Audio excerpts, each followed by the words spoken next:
It is 12:52 p.m. the 11th of July, 2025. Lecture 9. Today we are going to be getting into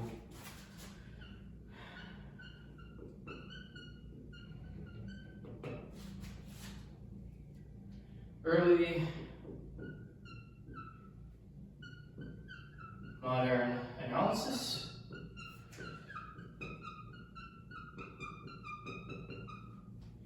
and infinity. And this is chapter 15 in Boyer and Gerbach's text on the history of mathematics, titled Analysis, Synthesis, the Infinite,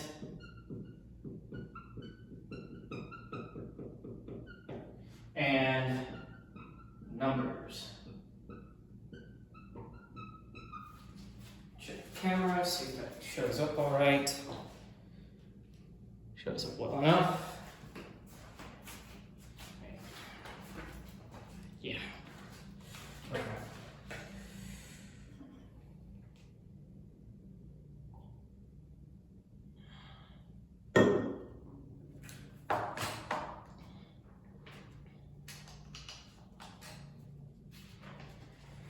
So, we left off with a big chin Habsburg, Spain. They're going to still be around and kicking, but this isn't exactly the heyday of the, well, somewhat contains the Iberian Union, but we're not going to be focusing so much on that. This time period,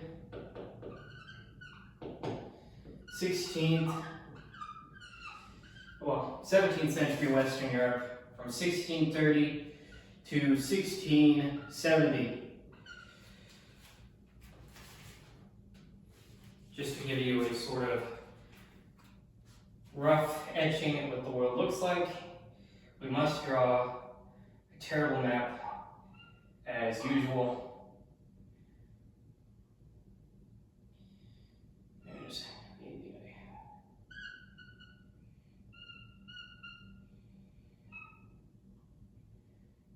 France there, and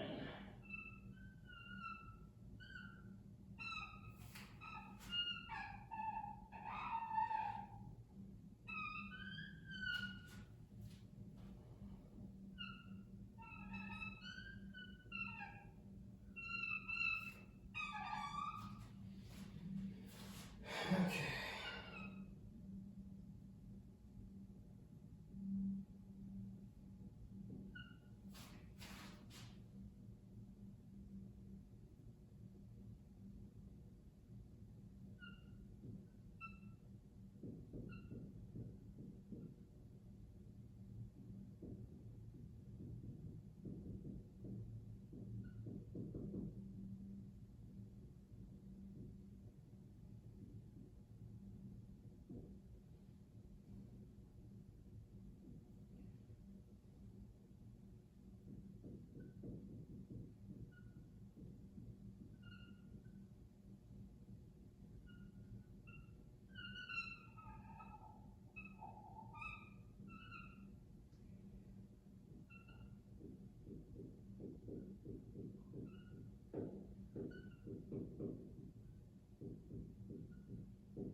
Alright, so here's a rough etching of exactly what we're dealing with around 1648.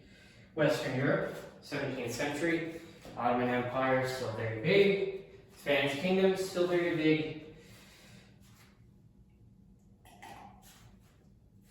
We've got the Polish-Lithuanian Commonwealth over there, we've still got the HRE, got the Kingdom of France, which will become critical to this period insofar as mathematical development is concerned.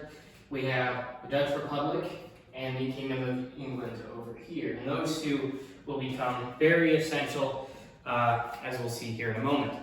For this era, mathematics crossed the threshold from mechanical calculation to conceptual reckoning, insofar as the revivification of mathematical theory is concerned here in the Latin West.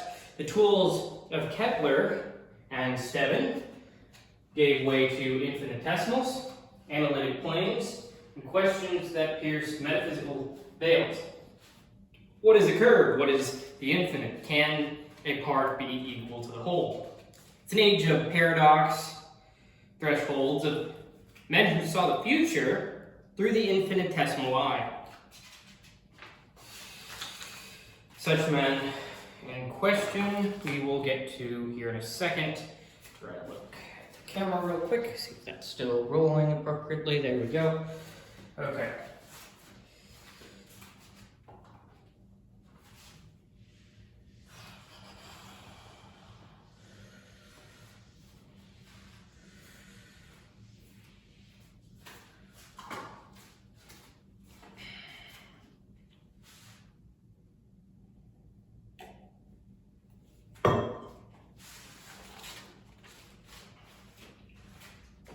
Right. So, let's look at some of the faces of the era.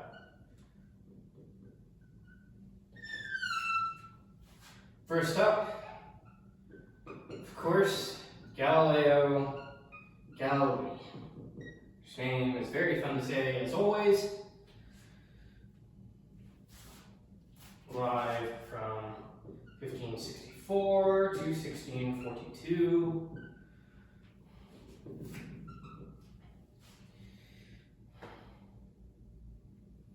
He articulated projectile motion,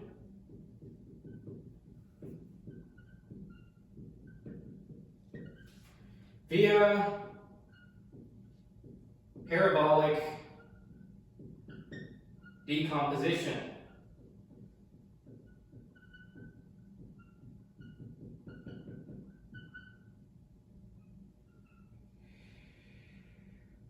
Dealt with the infinite through the notions of physics, his time,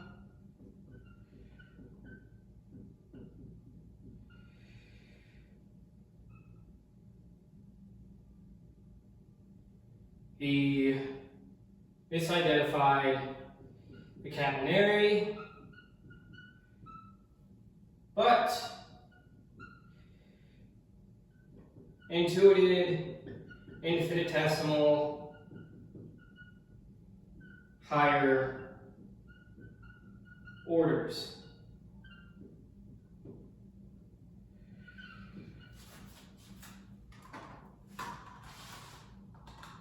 Just going to stick to this side.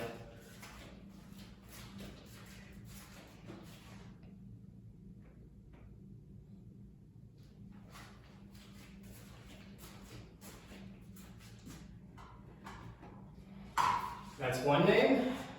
Let's get another up on the board.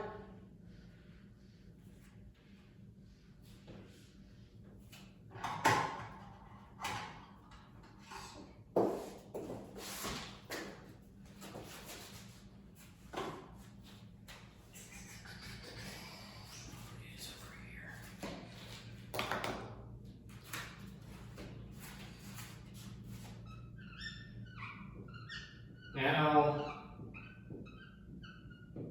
Bonaventura Cavalieri. What a fancy name. lived from 1598 to 1647. He formalized the method of indivisibles,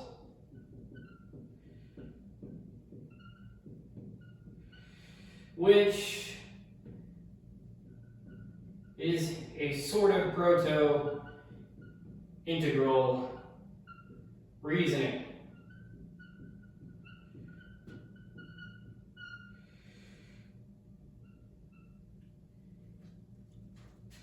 He asserted that lines compose area, and area or areas compose volume, a sort of prototypical atomic geometry.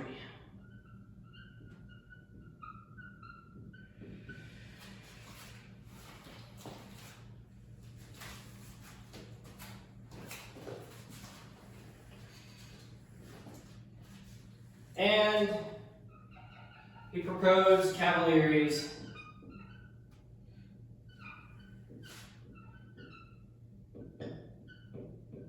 principle, which is area divided by volume, equivalence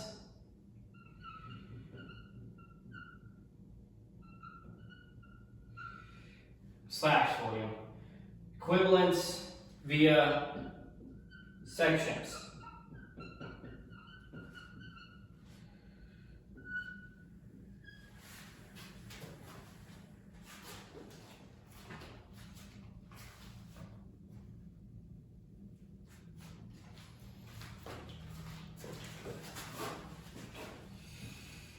All right, that's good.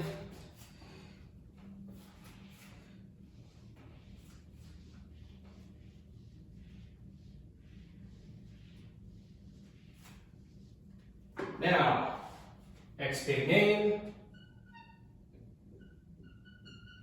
Evangelista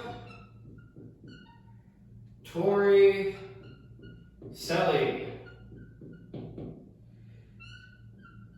1608 to 1647. It's not that long, goodness.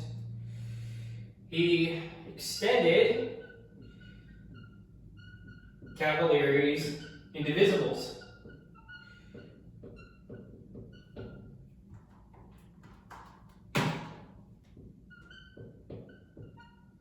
To tangents, arcs, and spirals.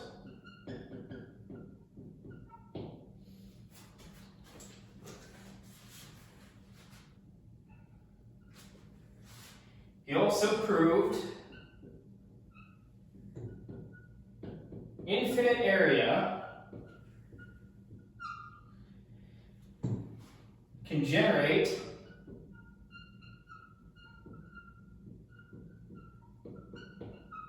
finite volume.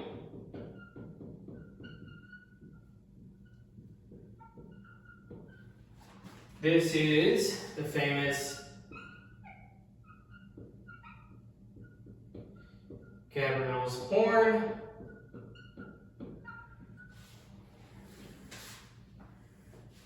And he sketched early logarithmic graphs.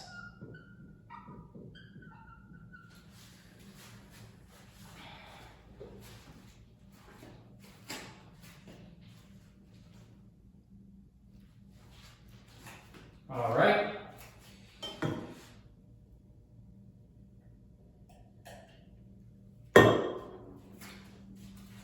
Now, let's move on to perhaps the biggest name of this era,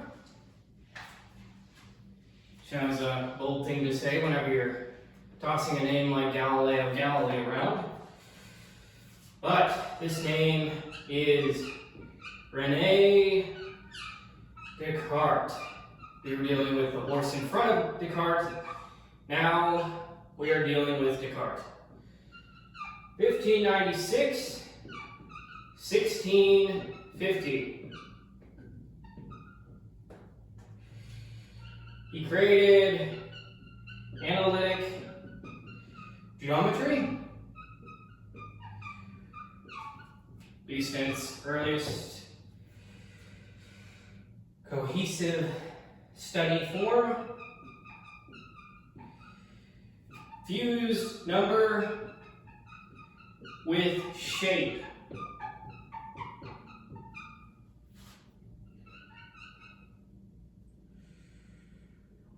He saw equations as curves, vice versa, curves as equations.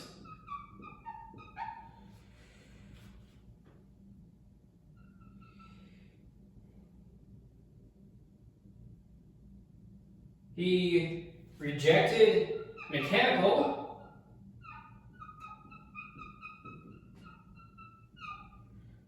/ non-algebraic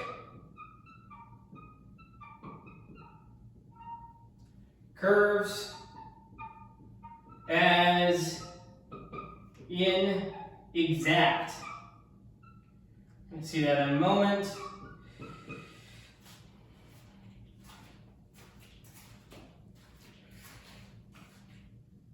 As it is sort of a common theme that we ought to have gotten used to right now, examining the history of mathematics in the West, there's this tension between what is proper, what is pure, along mathematical thought, and those things which exist outside of it. Orthodoxy versus heresy, in a sense. And in this case, it's not the issue with the irrationals, in so much as it is to do with this inexactness. But, to be fair, you guys overcome that inclination a bit faster. At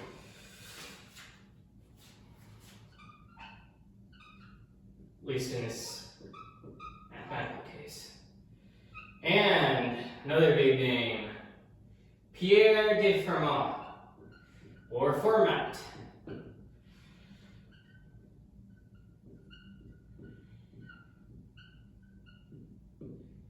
Who lived from 1601 to 1665. He discovered methods of maxima, minima, and tangents in what some would describe as, well, most would describe as early differential reasoning.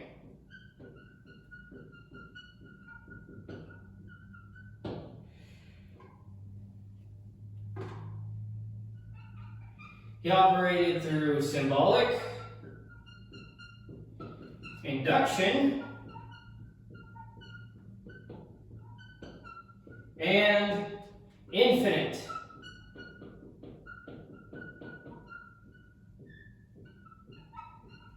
Descent.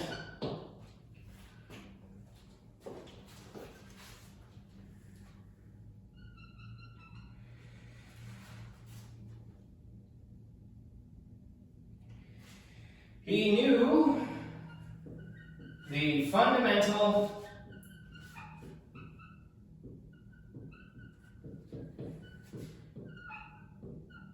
theorem of calculus in all but name. The underlying structures of what we would come to know as the fundamental theorem of calculus is arguably first discovered by Pierre de Fermat, but there's no nomenclature to define that. There's nothing insofar as a cohesive narrative of theory to coordinate its placement. It's the stars and minds. But arguably discovered it. Right.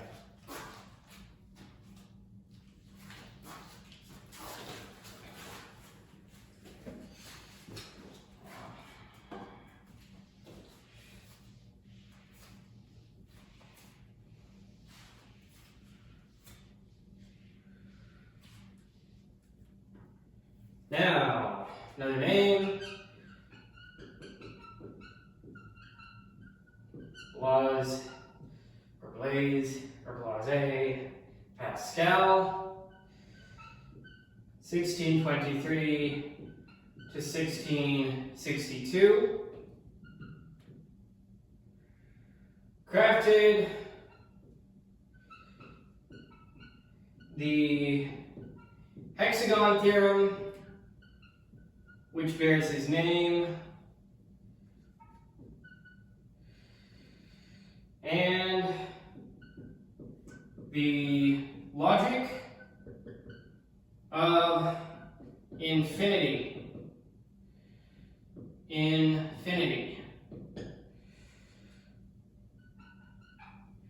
Proved tangents to conics geometrically,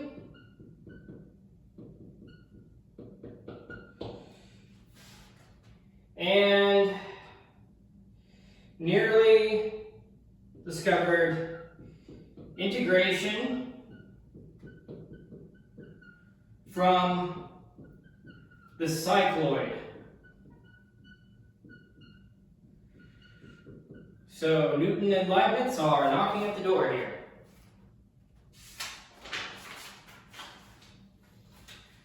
Right. Very important. He became a theologian later, but for now, he's a mathematician.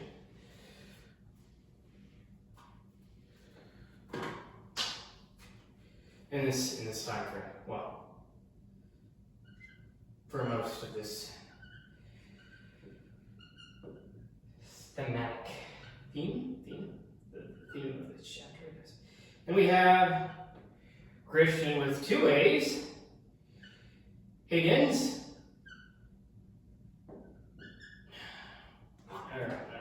Bigger font.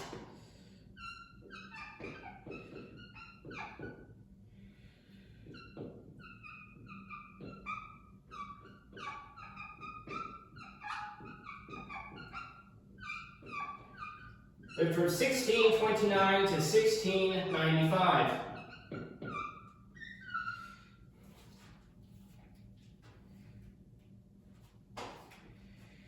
He defined involutes and evolutes, curvature, and radius.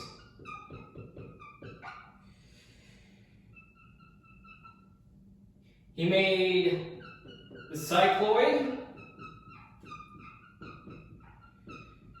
a tautochrone. You know, if you have a string and it's taut, I can sort of show you what that means. And found its arc length.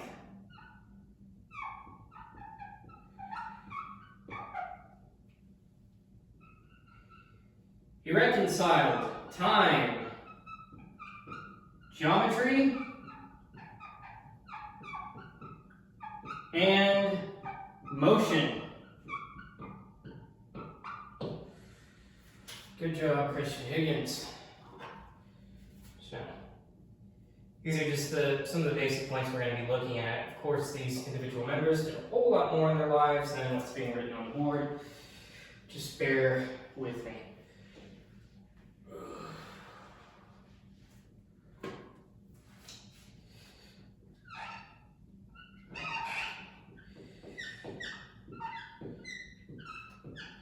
Gilles de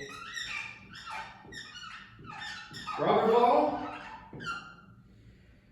lived from 1602 to 1675.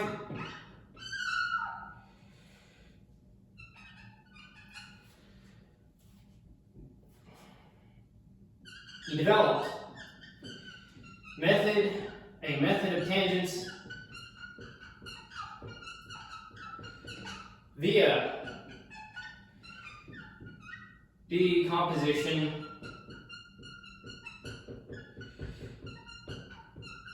of motion. So this decompositioning that's going on here is rather interesting because we saw it with Galileo Galilei, and we're seeing it here with Roberval.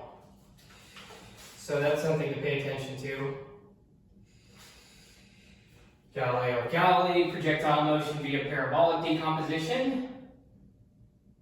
Gilles of Roberval, method of tangents via decomposition of motion. Very interesting stuff.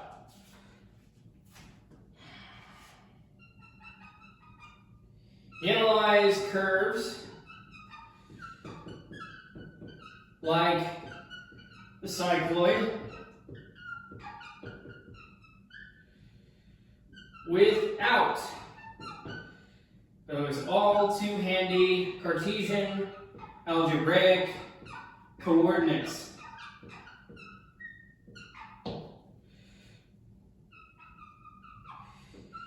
He invented the precursor to vector-based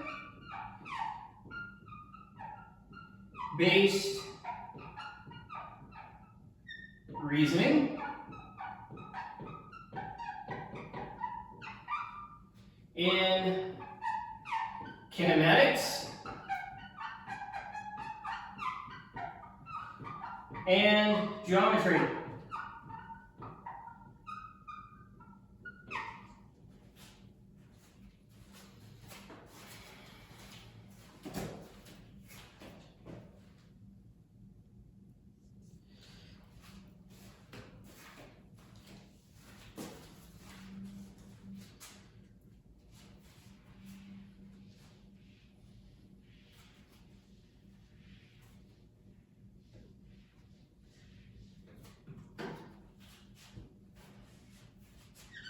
Next name,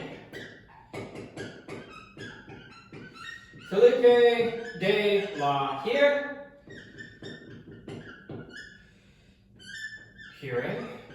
1640 to 1718.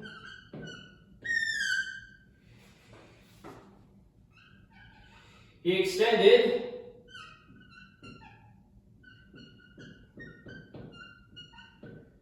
Descartes' coordinate approach to 3 dimensions.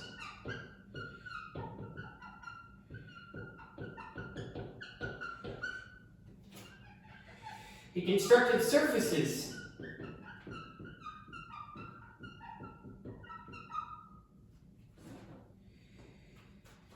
using equations in 3 variables. Story of threes. Everything comes in threes. Provided a geometric bridge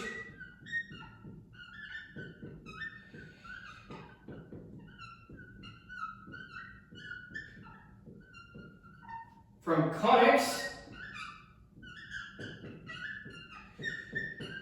to analytic solids.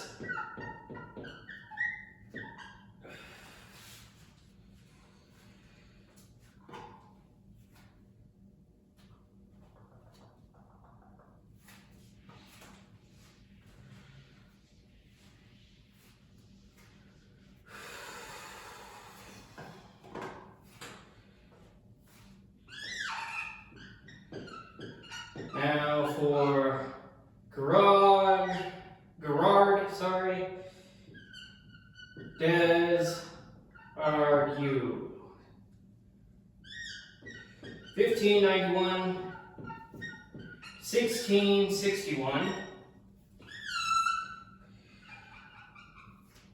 Founded projective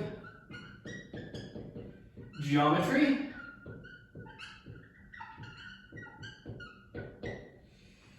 Which introduced poles, not people from Poland, polars, and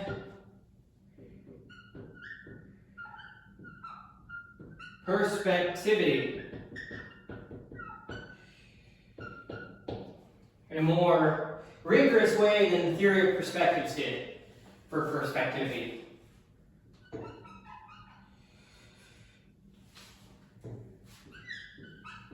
Showed how conic sections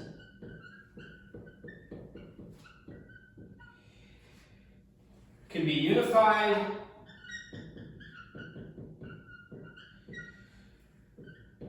under projection.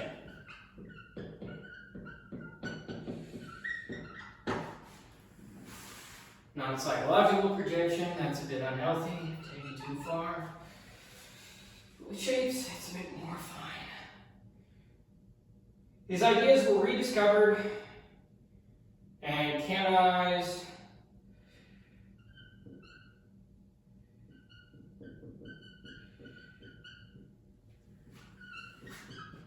by Pascal and Leyden, who we talked about earlier.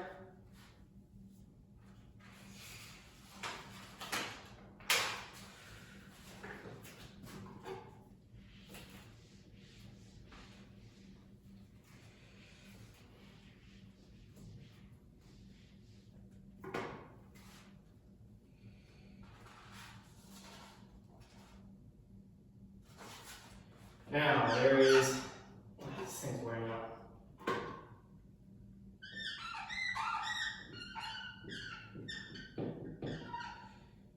Oops. Marin, Mersenne, 1588 to 1648.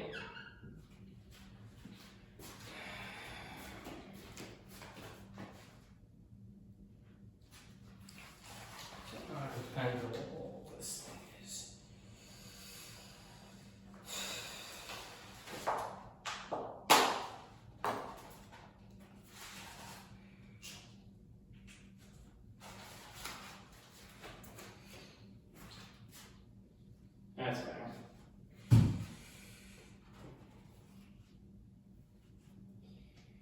He was a central figure in the European mathematical network. So much so that there would be this thing called the Mersenne circle.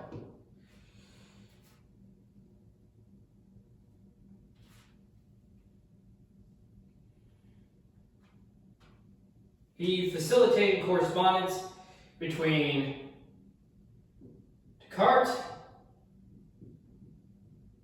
Yeah, so he's pretty essential as a social butterfly of sorts in this era for mathematical development. Descartes, Fermat, Roberval, and he's got the capital to do it, so why not? Torricelli, basically a lot of people from this era. They all know this man. Mersenne is the guy to know.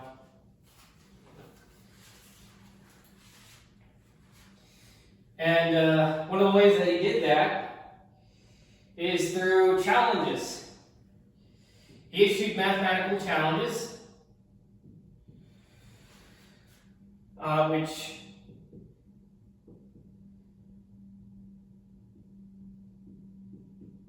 catalyzed or hastened key developments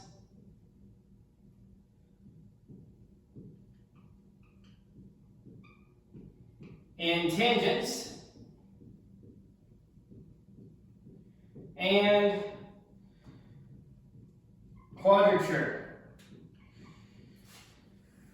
Really just the right man at the right time, at the right place. He didn't create theorems, but he was the intellectual hub of the era. If such a thing could be embodied, he was the embodiment of that.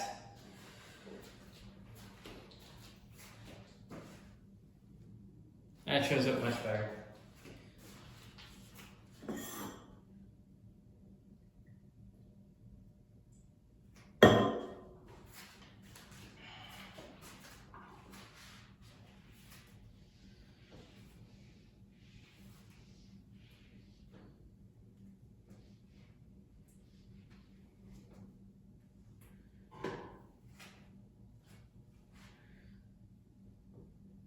Next name, Johan de Witt,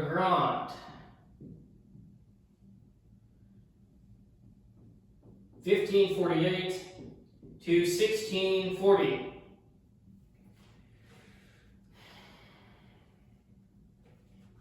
He advocated for the argues geometry,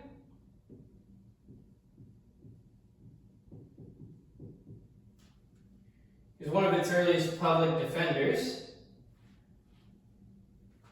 not in court, but in terms of outspokenness. He's known for polemics and commentary.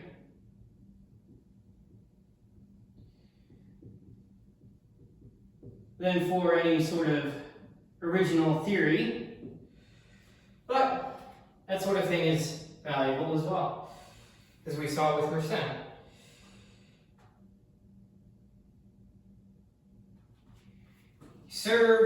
His writings served to publicize projective approaches.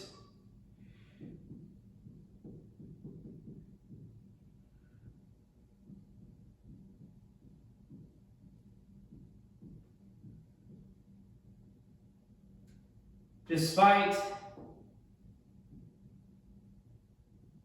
skepticism.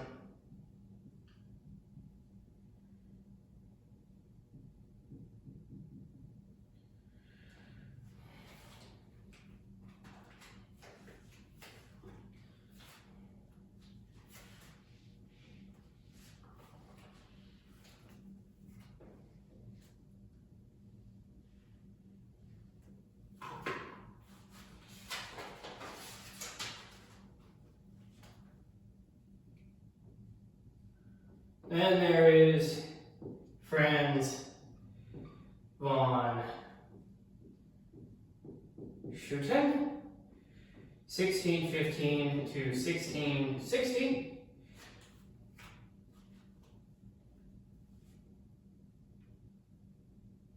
Was the editor, publicist, disseminator of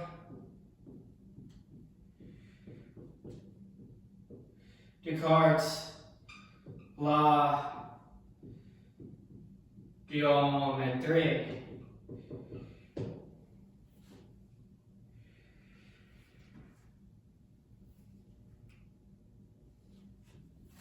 Latinized Cartesian geometry, making it more accessible and more acceptable.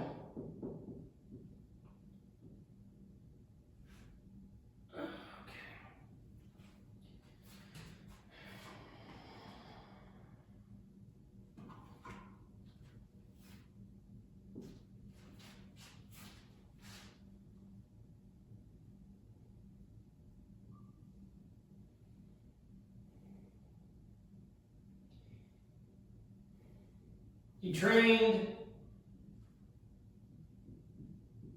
Dutch mathematicians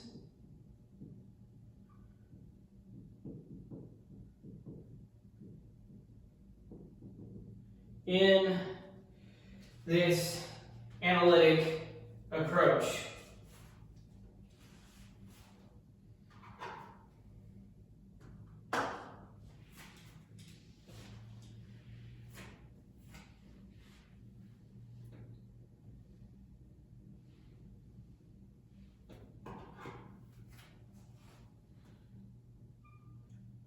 Now, Johan Hud, from 1628 to 1704, he developed algebraic techniques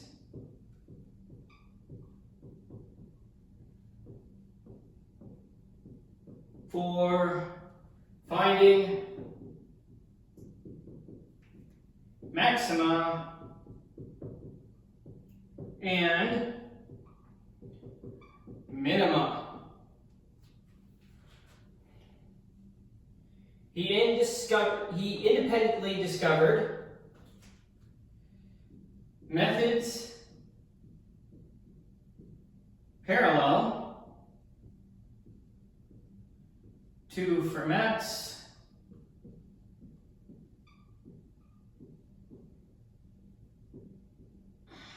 tangents.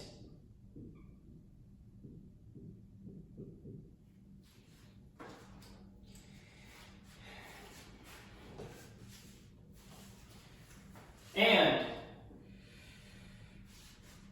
he influenced Newton, yes, that Newton, Isaac Newton,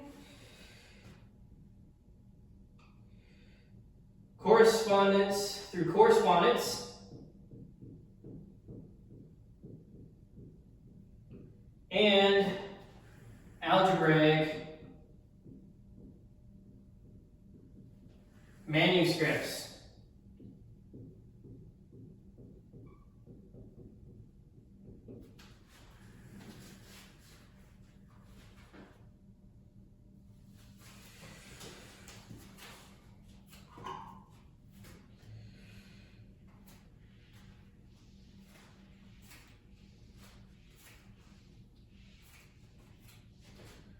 Right, so let's get on to some of the last two names here.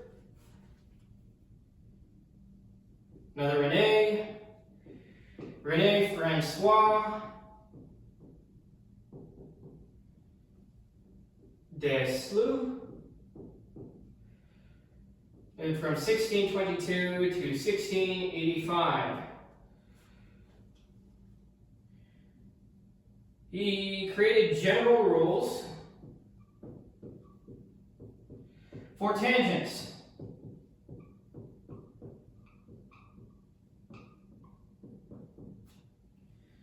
To polynomial curves.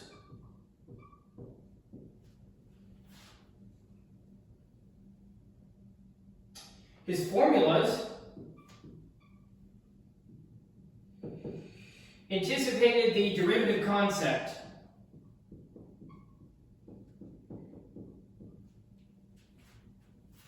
Symbolically speaking.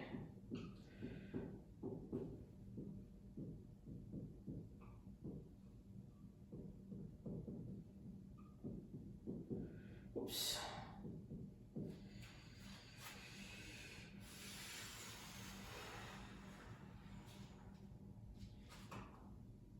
And like our previous mention, he corresponded with Newton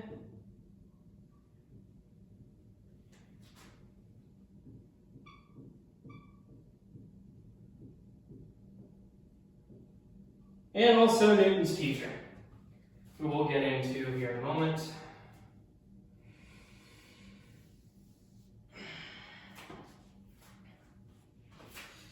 So you see, Newton doesn't exactly exist in a vacuum.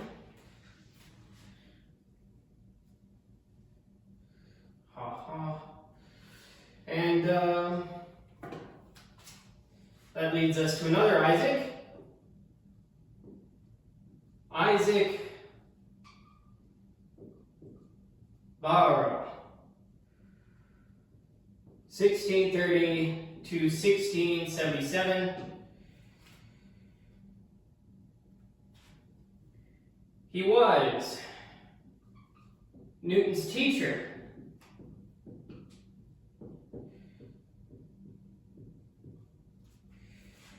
He was the first to clearly state the inverse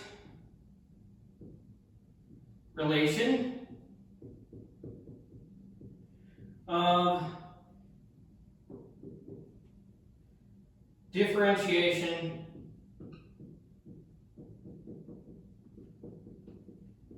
and integration.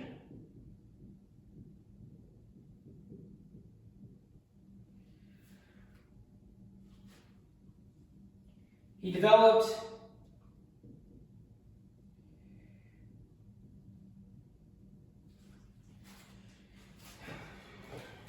a rigorous geometric approach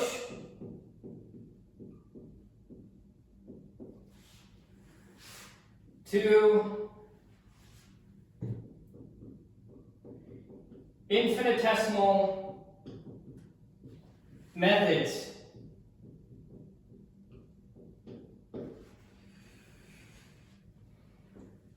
So, in many ways, was at the edge of full calculus.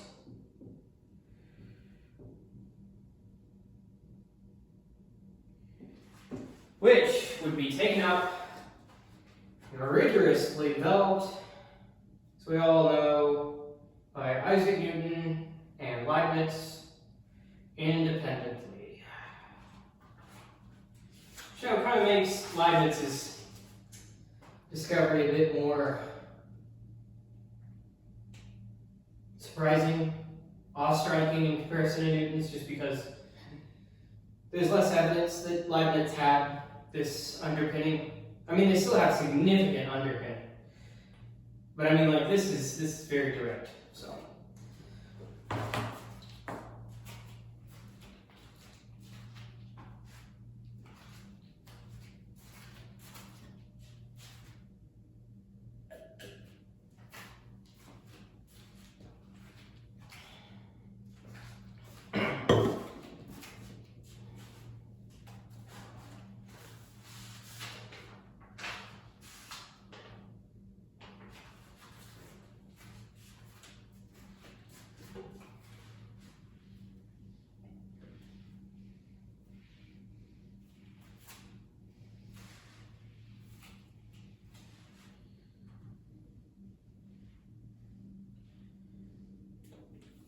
Now,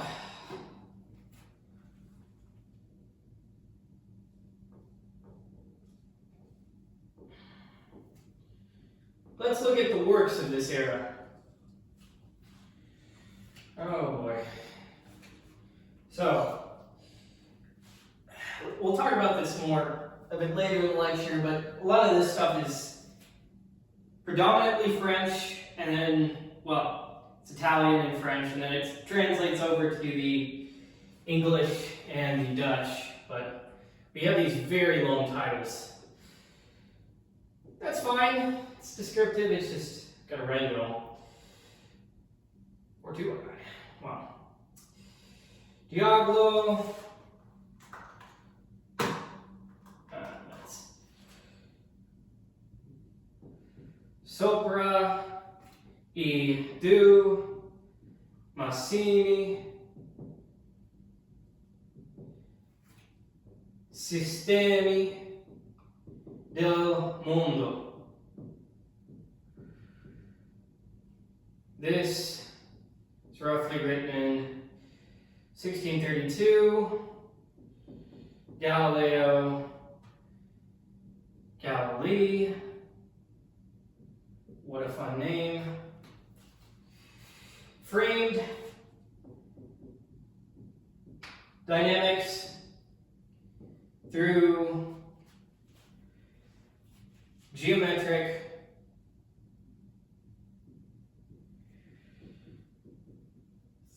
thought.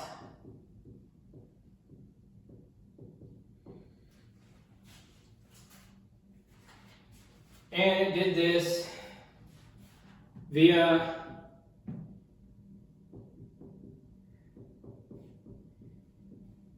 infinitesimal comparisons. Which now is a bit of a trouble later, but for now it's fine.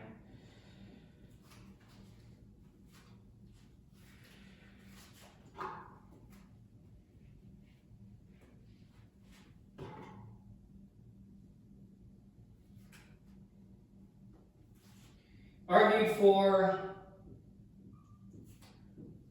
higher order infinitesimals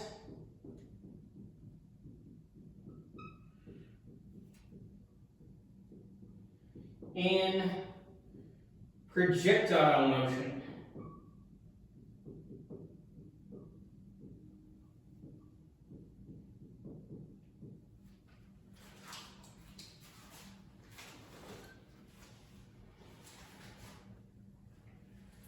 And it initiated discussions on 1, 2, 1,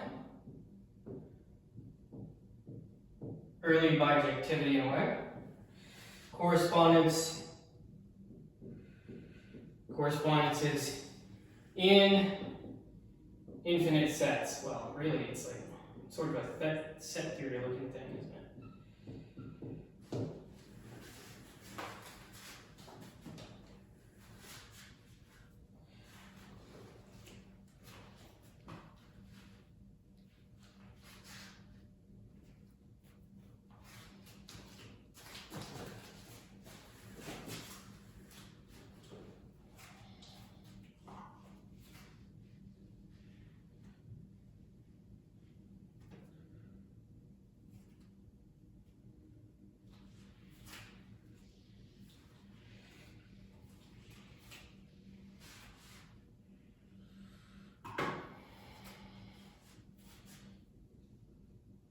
Next, the geometria. Lord, okay.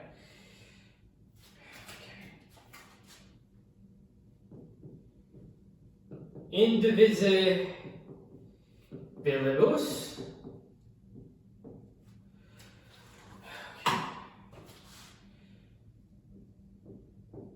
Continuorum nova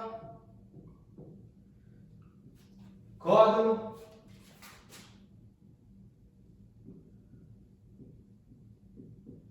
ratione promota.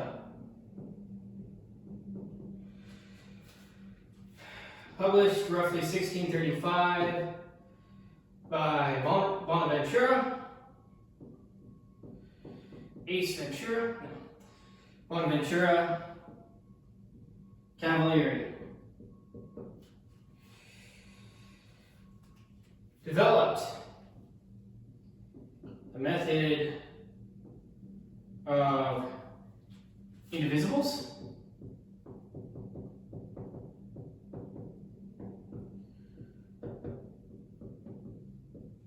with lines as area and areas as volume.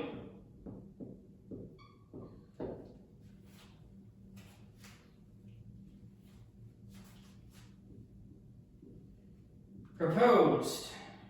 Oh, gotta stop adding the verbs in there because otherwise it'll take forever. More so than it already takes. Cavalieri's theorem.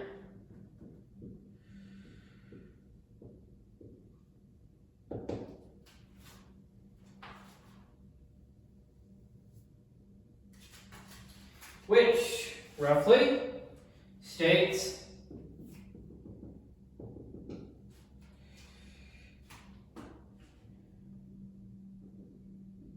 solids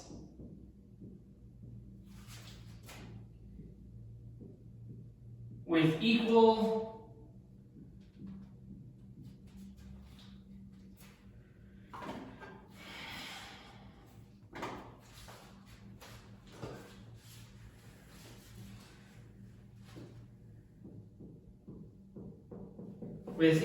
cross-sectional areas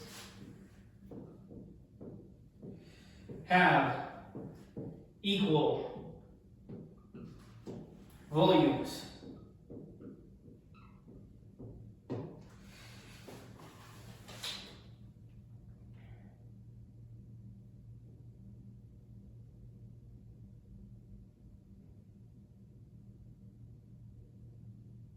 Yeah.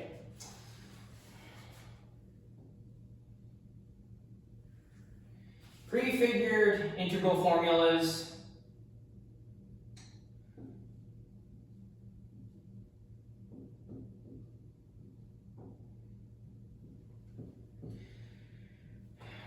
integral from 0 to a of x to the n dx is equal to a to the n plus 1 over n plus 1. And this was, of course, rhetorical in terms of rhetoric, in terms of just talking about it, like how algebra was developed in the Islamic age onward. It's just geometric and rhetorical and geometric as well. So, not too many extensions of extensions. Let's just say expansions.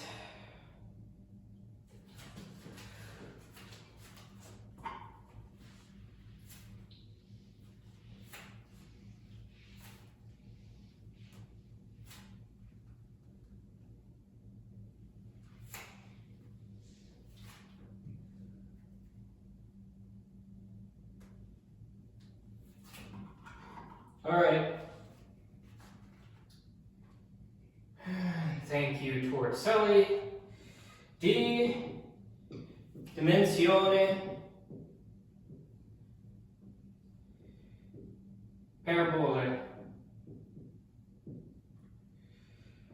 Published roughly, 1644 by Evangelista Torricelli.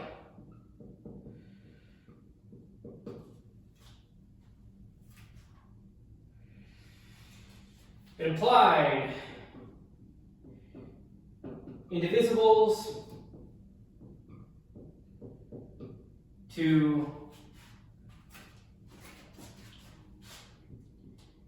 parabolas, cycloids,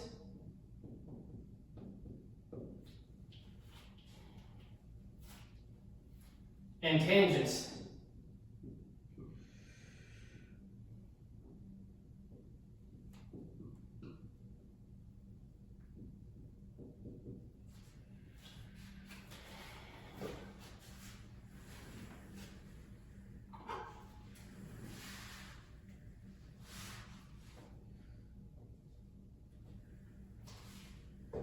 Provided early quadrature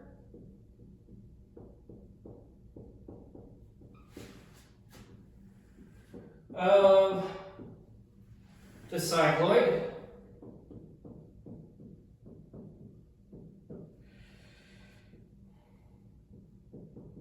via exhaustion, like we saw with Archimedes, and indivisibles.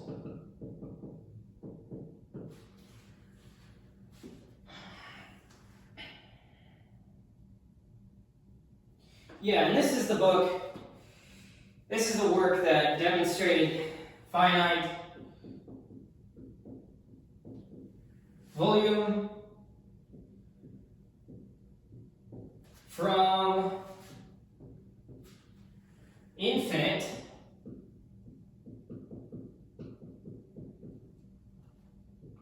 area. It's just wild. And this was through the solid revolution of a hyperbola.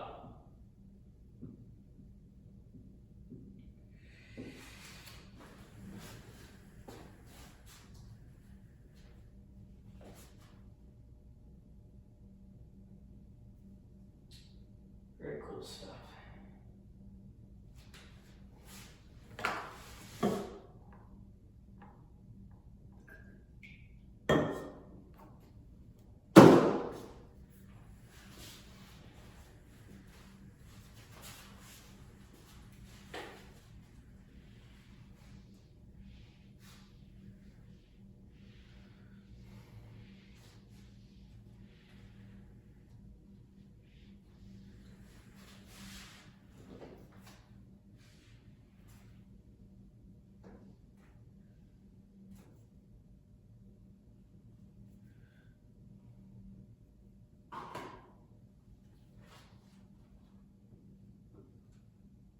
Next, there is the law géométrique, 1637, René Descartes.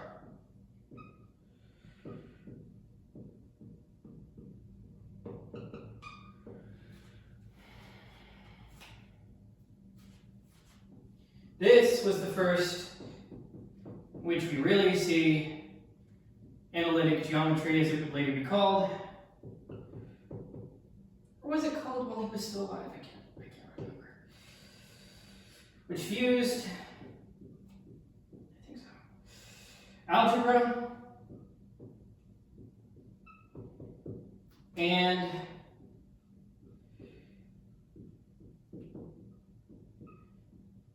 Euclidean construction.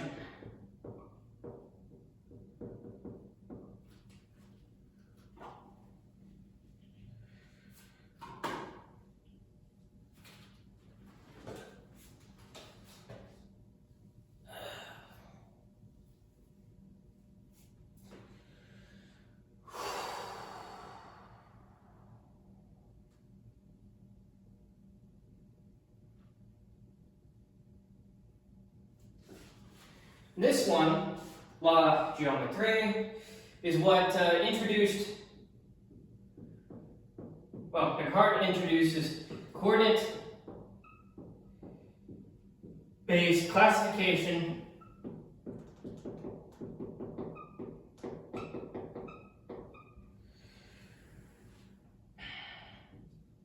of curves via polynomial degree. So it's polynomial degree by decree of Descartes. Very nice. Degree, decree, Descartes. All right. Is that aphorism? I think it's consonants in the front. Anyway. It rejected. Oh, Zor. Well, just take this to be a no sign. That no, as in rejected, non-algebraic. This is how we know. This is like it's important to see the works to know exactly how the faces that we mentioned in the earlier section, how they extrapolated upon their ideas. How exactly do we know that they vowed for these ideas and these claims? So this is the work in which he talks about rejecting mechanical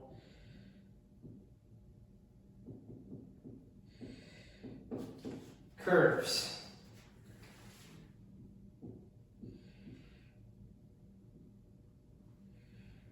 Which equates to privileging exact constructibility. I think therefore I am. all or nothing.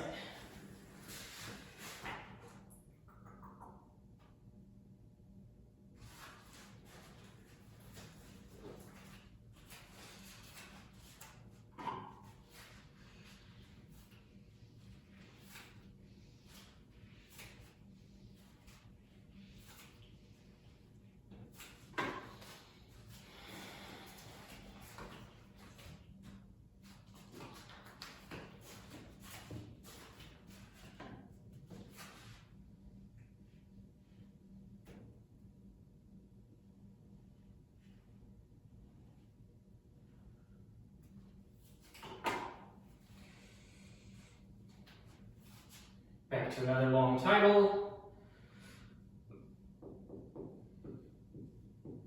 Methodus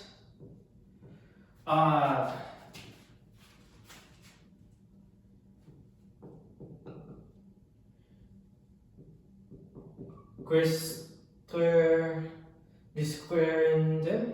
disquerendum maximum et minimum. This one was published posthumously, 1679. Pierre de Fermat.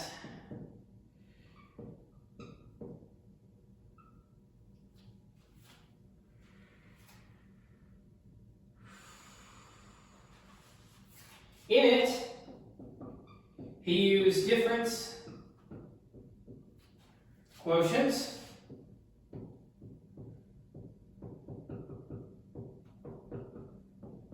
to find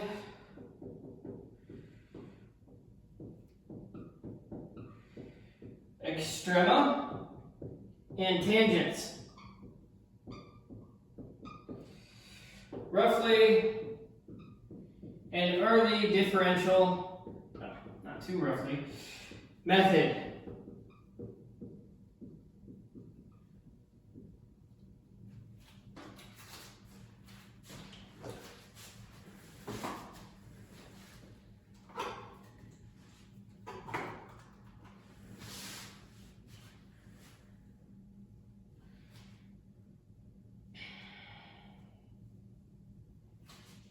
In it are rules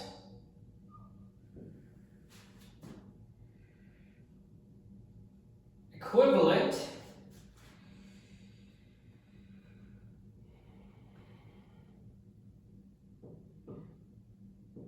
to the power rule in calculus. Because there are other power rules that are not in calculus, not even in math. Okay. In it, he also introduced coordinate analysis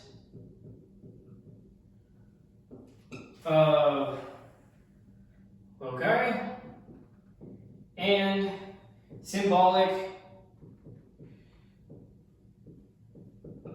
recursion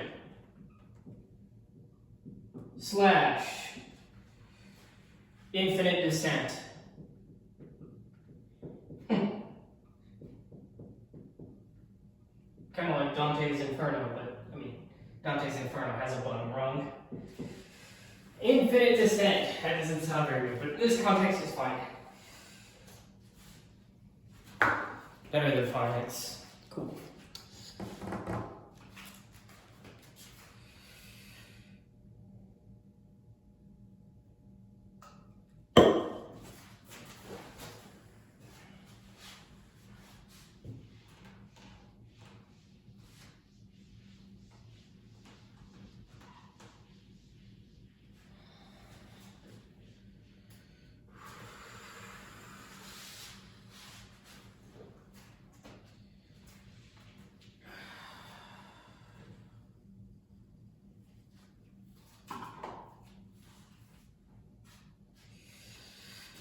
This one.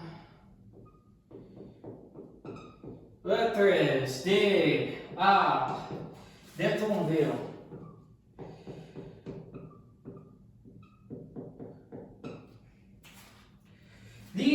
letters were written from 1658 to 1659.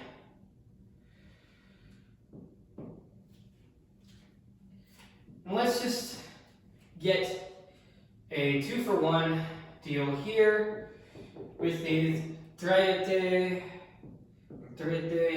du triangle, arithmetique.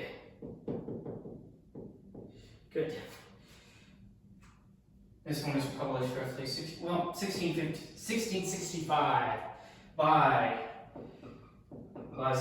Pascal.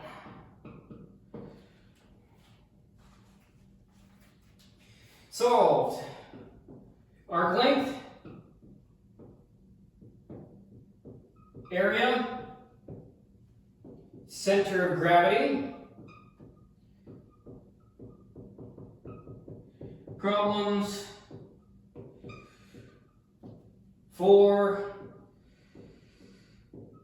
the cycloid fever. That's what happened before calculus, a big cycloid fever, because everybody was dealing with cycloids.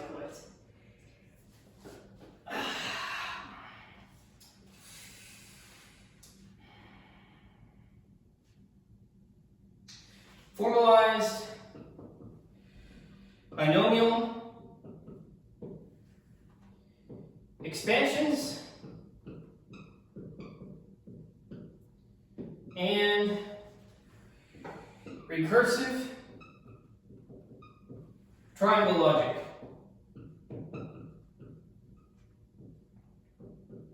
Which is crazy.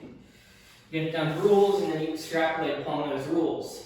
Step by step, rationally speaking.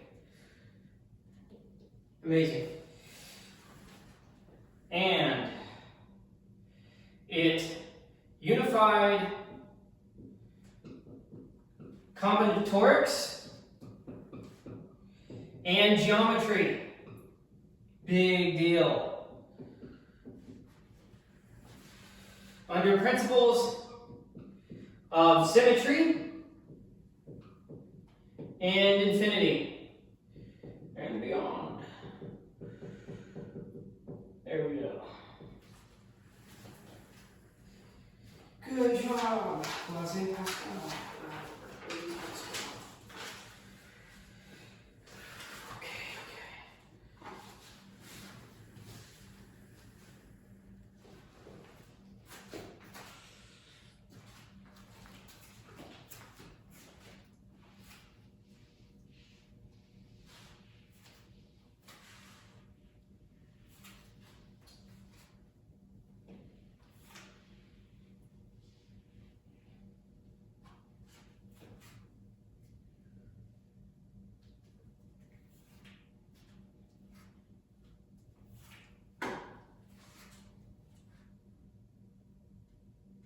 Getting on to the final three here. Whoops. Horologium. Oscillatorium.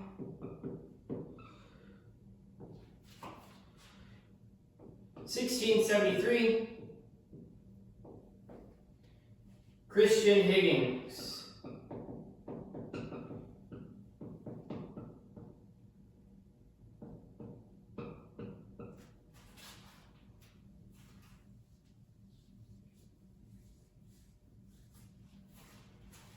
Define curvature,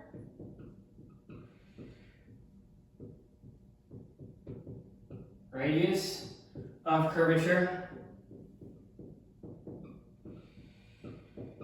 and evolutes / involutes.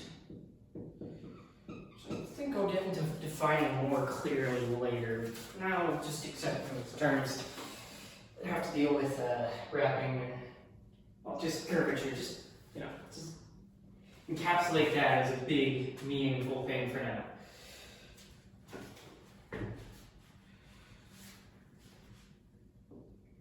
Proved cycloid to be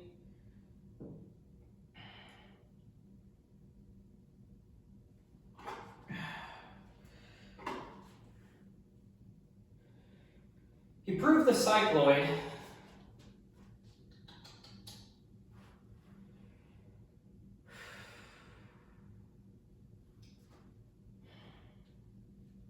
to be a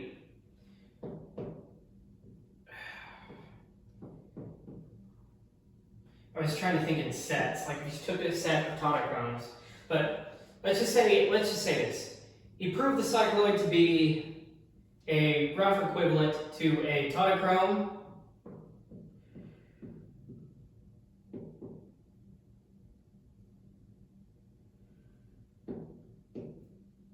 and rectified its arc.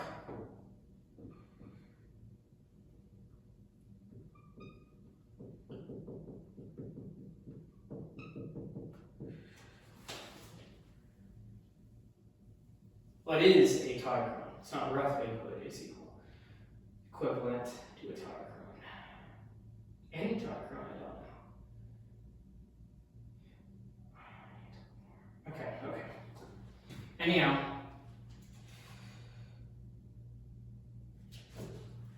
Combined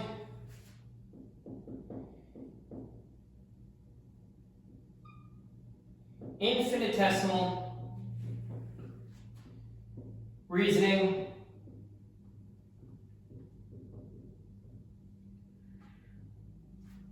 with mechanical. Yeah, this is a pretty cool thing just to look at. Mechanical applications. You can see this in the, it has this clock and there's this pendulum design. Very cool things.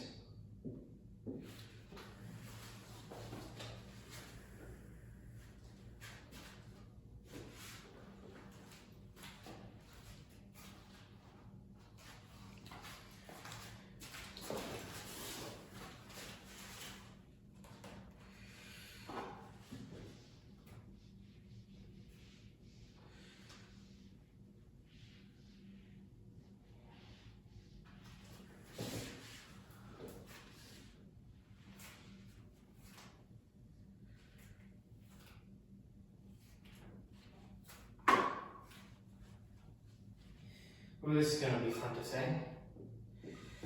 Novu with an X that is silent because that's just what it is. Elements de sections conic sections. 1679. Felipe de la Hire. All right. Extended projective geometry and conic analysis with algebraic tools.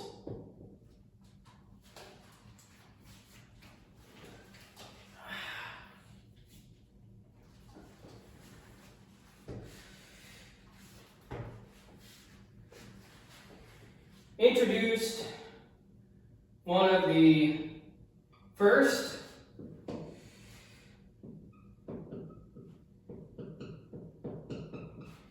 analytic surface equations with not one, not two, but three variables. It's crazy.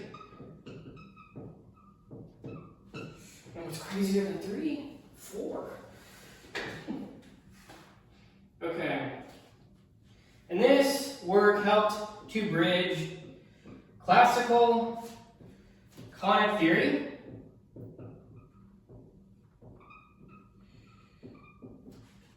with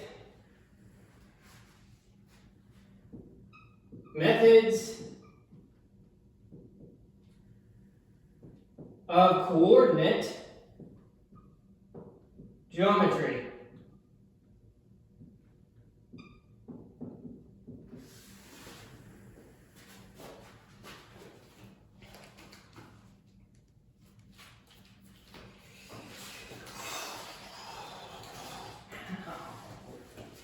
Okay. Goodness. Now, on we go.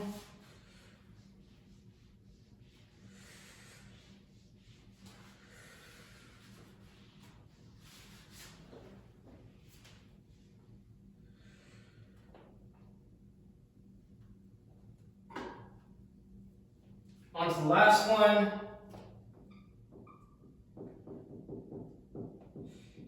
Lecciones Mathematicae, lectures of math, 1670, and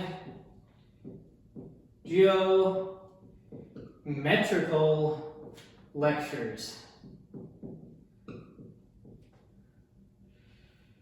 1674.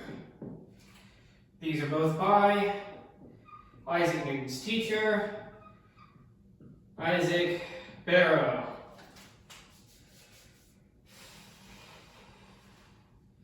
Provided a geometric foundation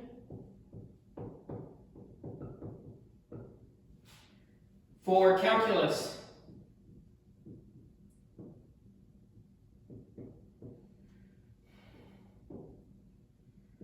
Through the inverse relation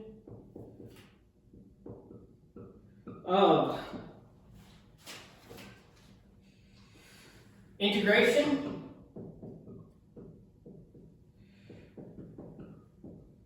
and differentiation.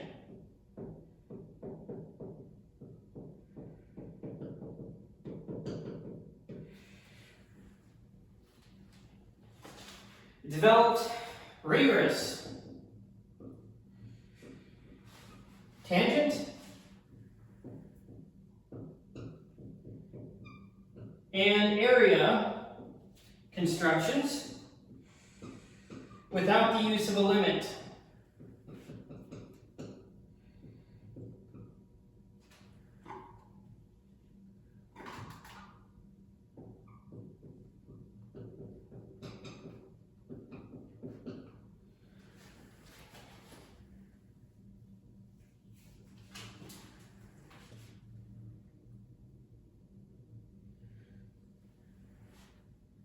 And, of course, formed a conceptual bridge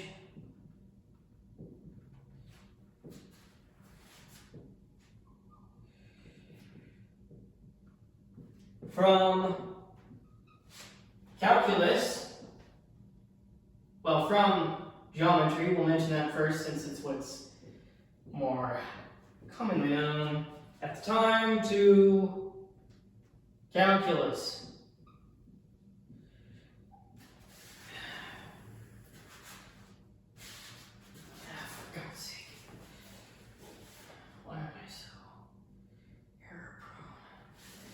There we go.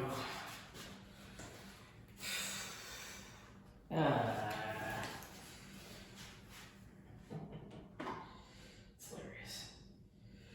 Okay. I'm sure I misspelled other things, but I'm just seeing this here, so I'm gonna fix that.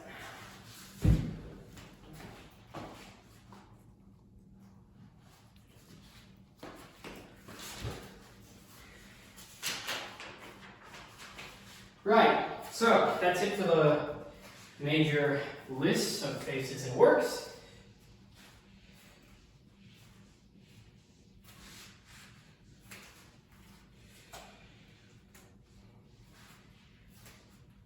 Let's give a little bit of a historical overview.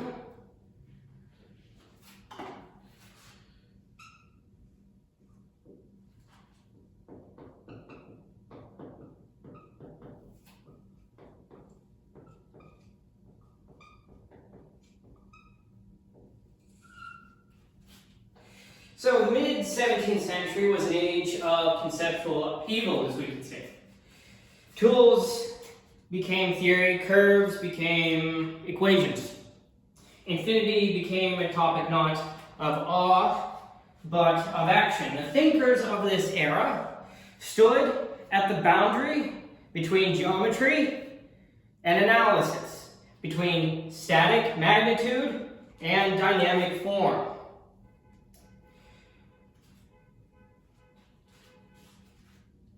Someone's honking down there. But we see this first in the development of indivisibles superseding exhaustion. What do I mean by this? Well, classical geometry favored the method of exhaustion, as we saw with Archimedes. Rigorous, but limited. Takes up a lot of page real estate as well. Cavalieri introduced indivisibles, treating area as composed of line elements, volume as composed of planes, this packing of things, right? The result was this functional shift from finite approximations to infinitesimal decompositions.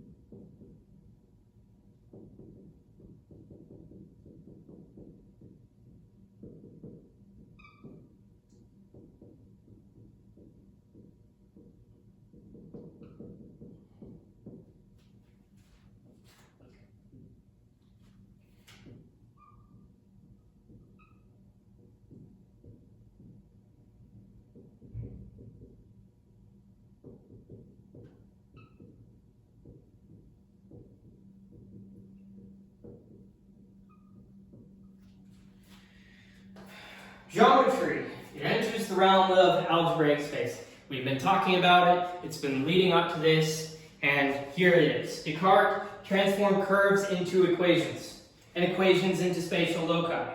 Problems of ancient construction were now solvable by polynomial classification.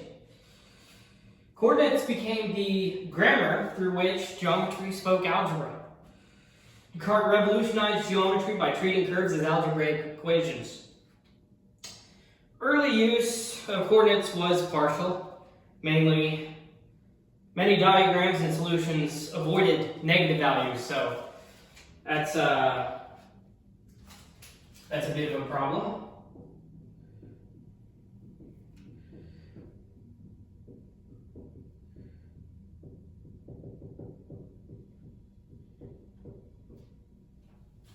But the full implications of the Cartesian plane with both axes extending in both directions,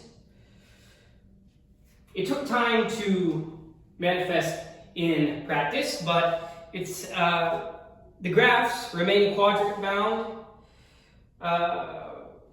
led to immense power in terms of the development of mathematical theory, the development of proof, and further understanding. But yes, graphs remain quadrant bound. Symmetry and sign distances were not yet universally accepted, but it's still a major breakthrough.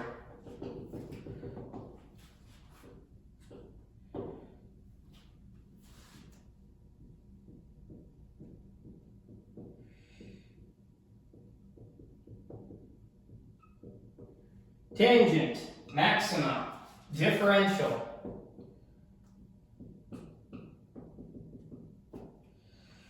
Fermat devised methods to find tangents and extrema via symbolic perturbation. These foreshadowed derivatives, limits without formal limit theory.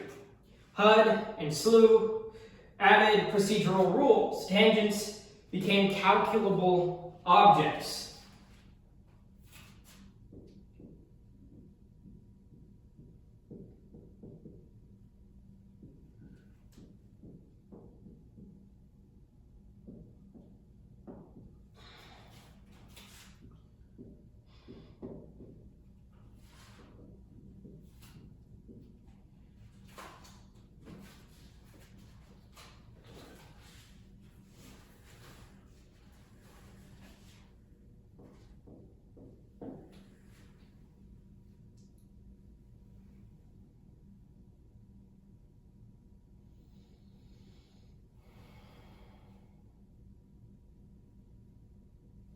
The infinite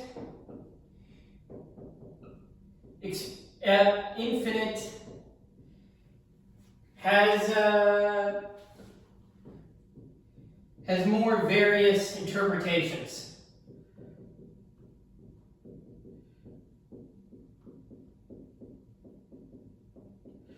I put in the notes infinite begins to fragment, but that's kind of not to the point. So Galileo confronted paradox, as many squares as natural numbers, yet fewer, is something that he ran into. Pascal and Cavalieri spoke of infinite sums, but with rhetorical caution. Huygens, Torricelli, and others handled infinite curves and volumes pragmatically, if not formally. So they're trying to reconcile, they're beginning to reconcile their past and present notions of infinity. As we were talking about earlier, this notion that arose from scholasticism of treating infinity as both potential in nature and total in the divine.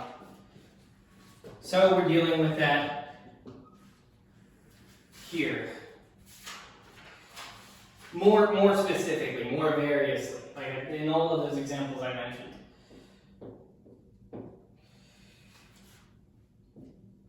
Integration.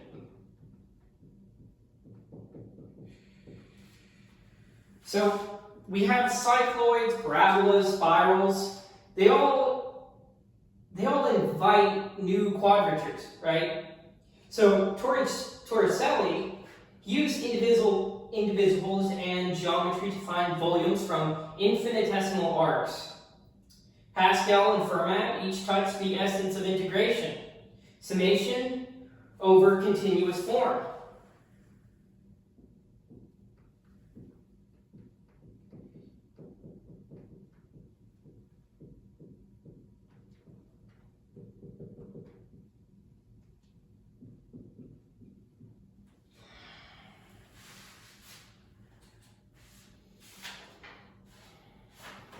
And last but not least, I was mentioning this earlier, but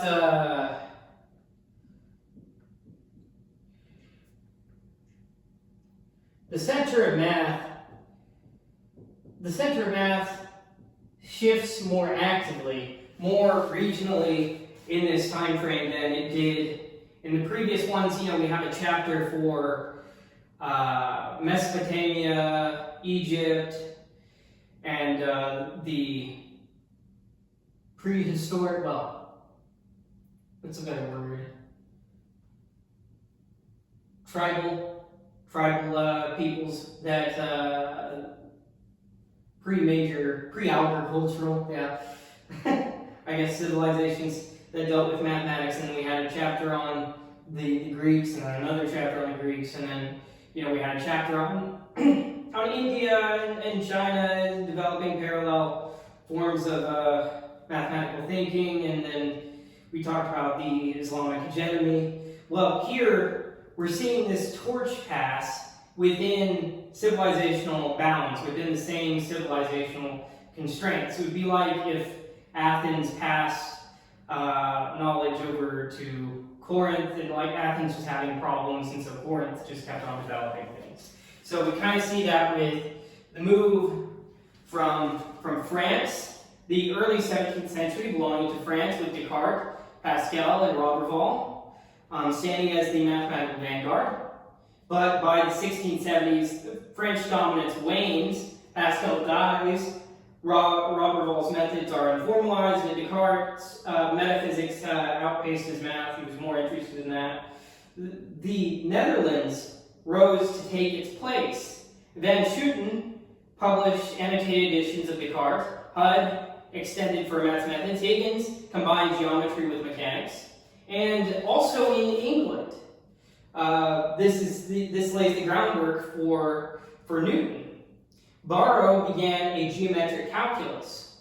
His student, Newton, would synthesize all of it. Now, even as Cartesian rationalism held court in salons and pulpits, the actual center of mathematical innovation was moving from Paris to Leyden, from Port Royal to Cambridge. The Dutch intellectual network was centered around Leyden, this city. Van Schooten's editions, Hugg's algebra, Huygens' geometry defined its peak. But the Ramjar, this disaster in the Dutch Republic of 1672, shattered its center. With the death of a prominent politician leader of de Witt and political instability, Leiden's mathematical community declined, which leaves the Royal Society of London, which was founded in 1660 and chartered in 1662, to take center stage, where Leyden thrived on correspondence and Cartesian rationalism, the Royal Society, privileged experiment, publication, and mechanical philosophy. The institutional gravity had shifted, and with it, the next chapter of mathematics would be written in Cambridge. So, to sum, Paris, Leyden, I want to say London, but it's Cambridge for sure. Cambridge.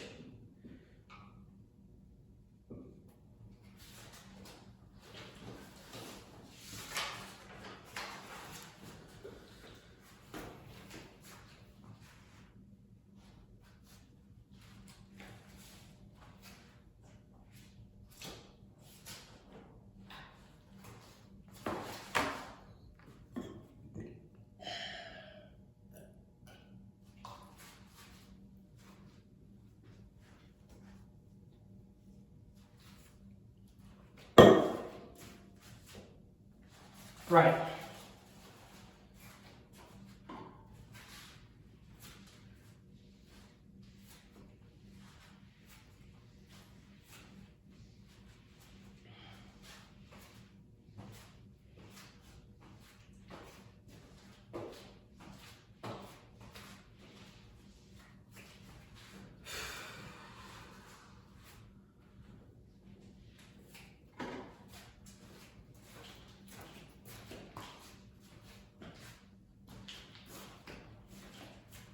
Now, let's move to a favorite part,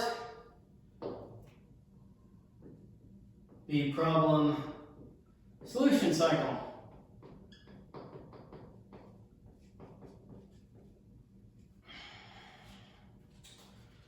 So,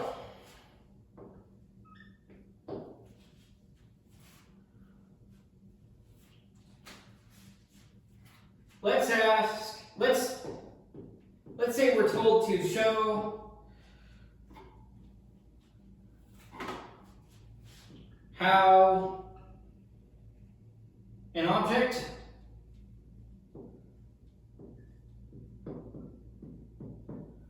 on a rotating Earth remains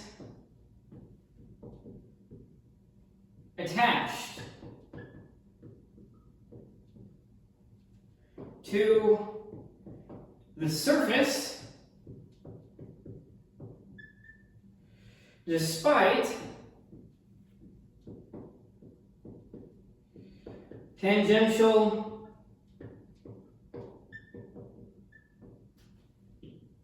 motion.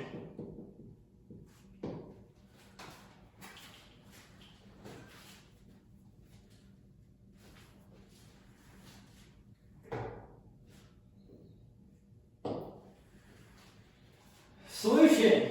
Well, we consider a small arc by Earth rotation through an angle theta. Tangential motion is represented by segment PQ.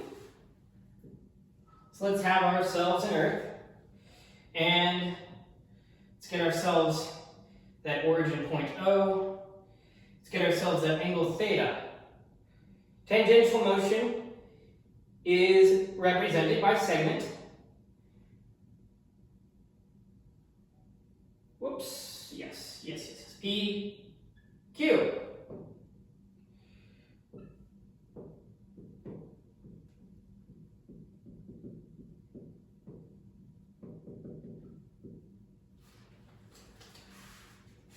Vertical fall by PS.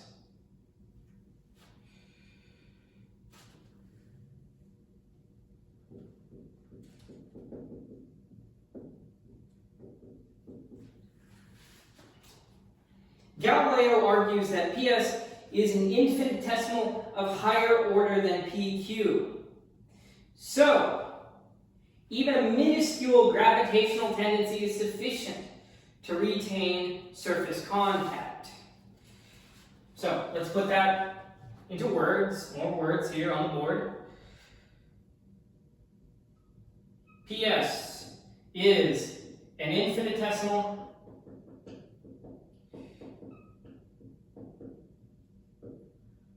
of higher order, shrinks more faster than PQ. Ergo,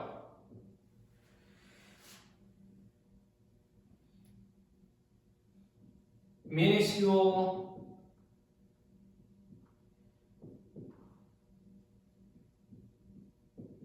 gravitational tendency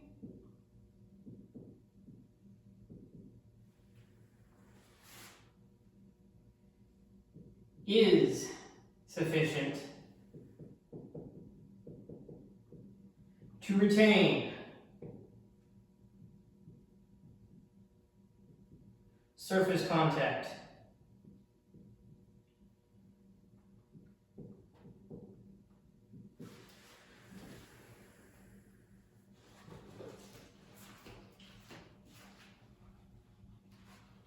Very good.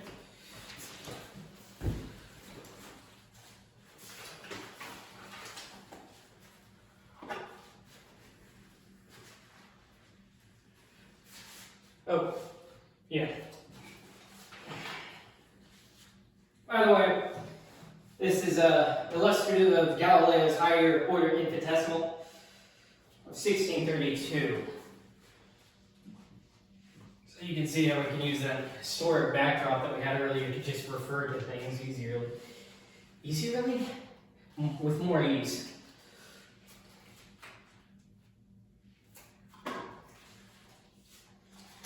Value of historic backdrop is that you can encapsulate things a lot easier because there's now a lot more of a bedrock of understood understanding. So, now we're going to talk about Cavalieri's equal area via indivisibles. So say we're asked to prove that two triangles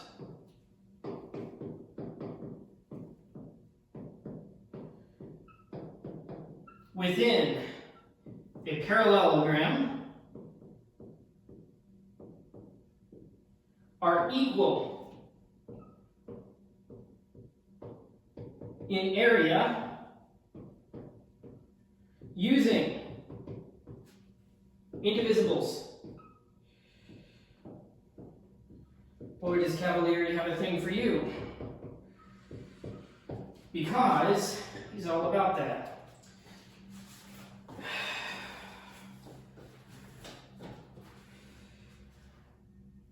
Two triangles within a parallelogram. So let's get to drawing that parallelogram.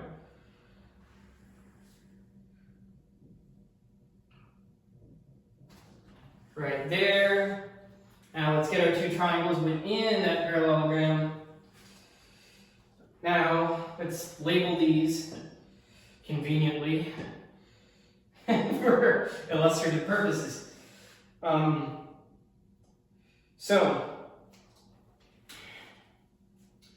Divide parallelogram AFTC into triangles via the diagonal CF.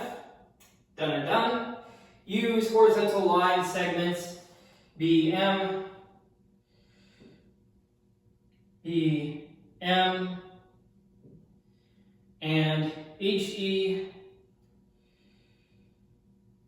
at comparable heights.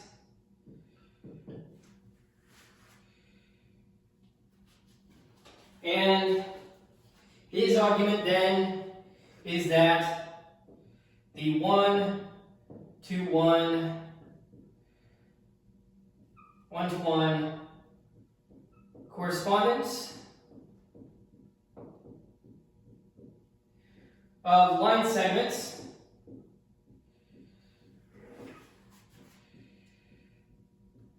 implies the triangles are of equal area.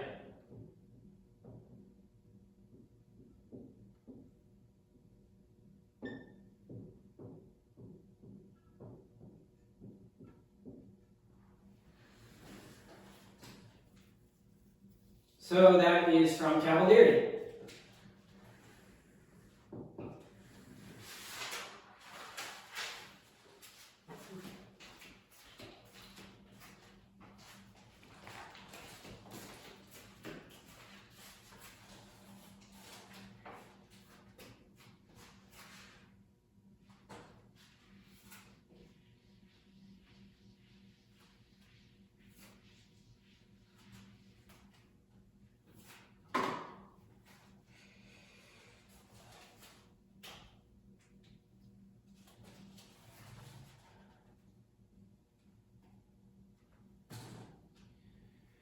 Now, suppose we're asked this, to map the parabola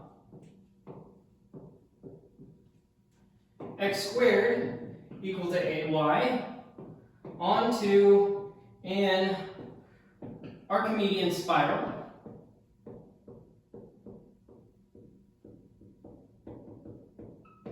using polar transformation.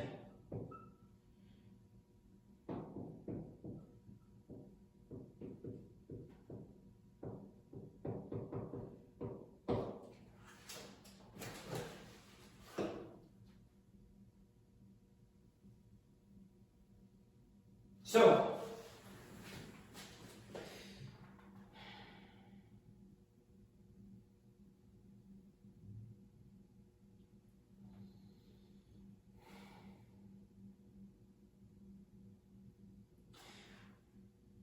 let's consider ordinates of the parabola as radial segments from fixed point O.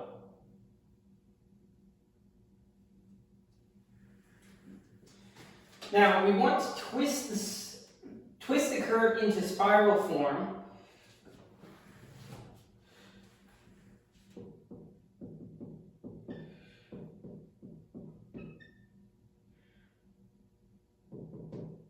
Into spiral form via x is equal to r, y is equal to r theta. And this should give us a curve of a theta. So let's go ahead and do that. This is sort of the resulting thing. Is that parabolic thing? And twist that around there. And so, according to Cavalieri, this implies that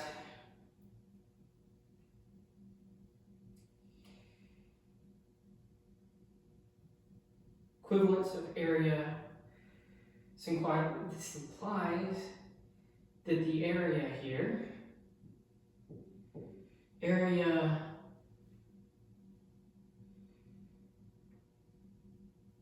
equivalence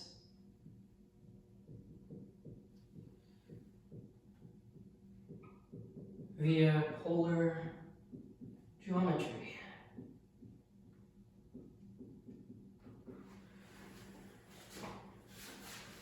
We have successfully mapped the parabola x squared is equal to y onto an Archimedean spiral using polar transformation.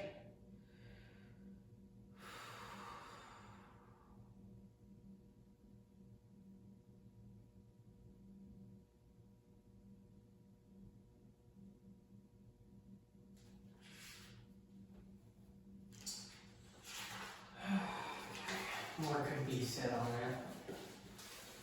Much more could be said on that, but I could have gone. All right.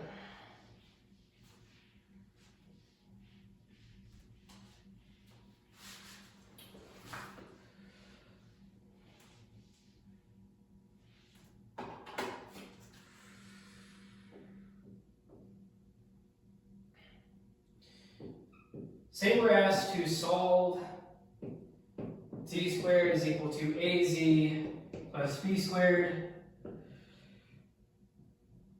geometrically.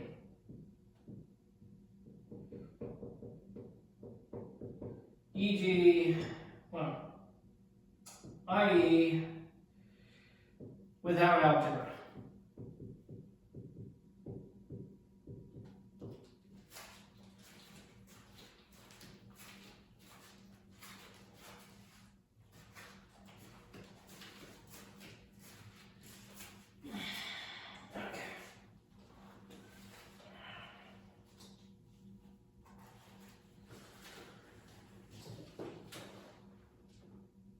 So let's draw a segment LM.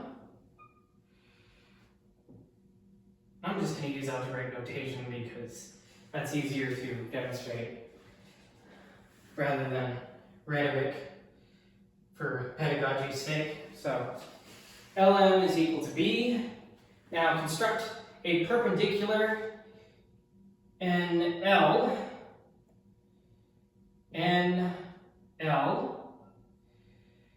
which is equal to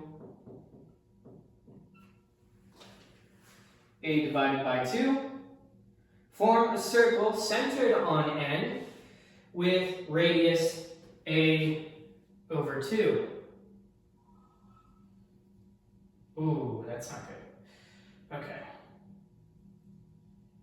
There we go. That's better. Perfect circles. Okay. Now, a line MN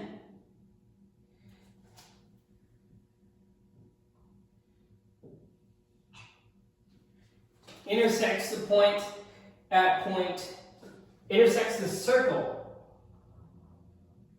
at point O, which means OM is equal to Z. Lo and behold, we have Descartes' geometric root extraction.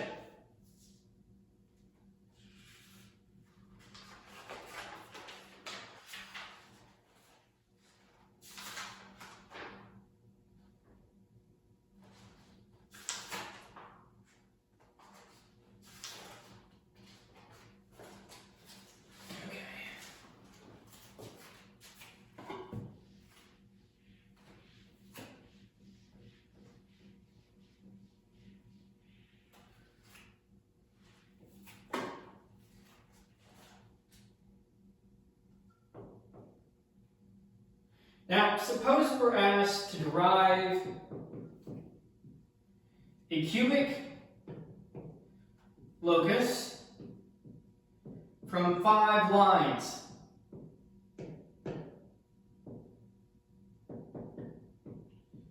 Using Pappus's proportionality rule.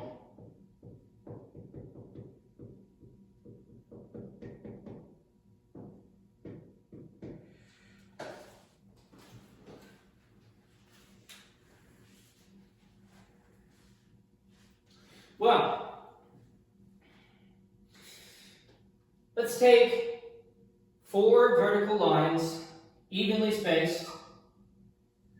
1, 2, 3,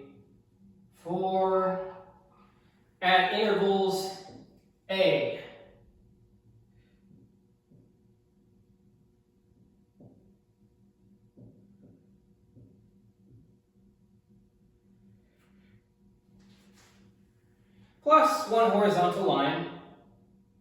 Let's use a point P such that the product of distances satisfies the relation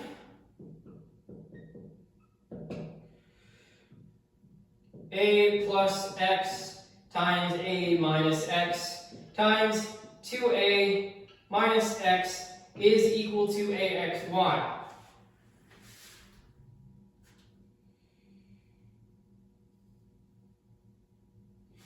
The result then, one second, let me go ahead and define x and y here. X, y. The result is the cubic curve known as the Cartesian trident, or the parabola of Newton. And this would help you derive a cubic locus from 5 lines using Pappus's proportionality rule.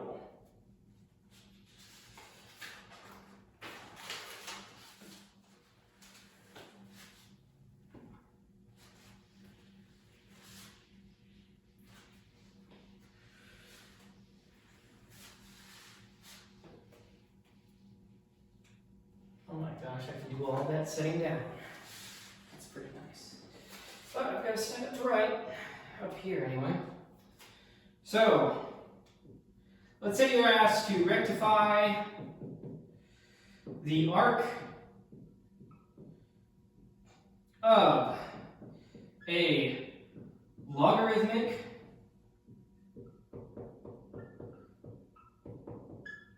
spiral centered,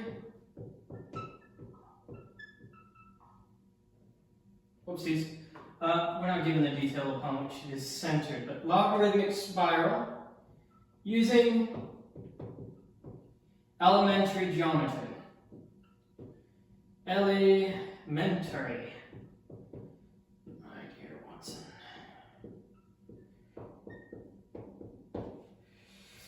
We find ourselves in a place in which Torricelli was with tangent rectification of spiral length.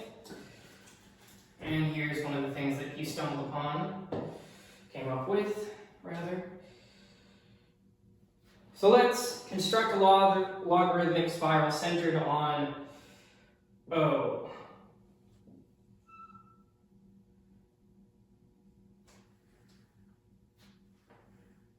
Let's go ahead and draw this spiral here.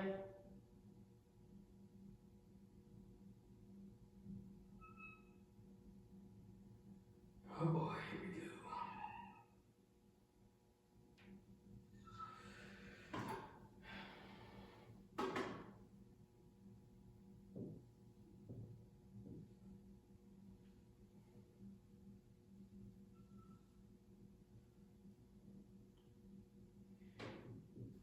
Now, we have a point P on the spiral. We draw a tangent line PT at point P. Torricelli showed that the total arc length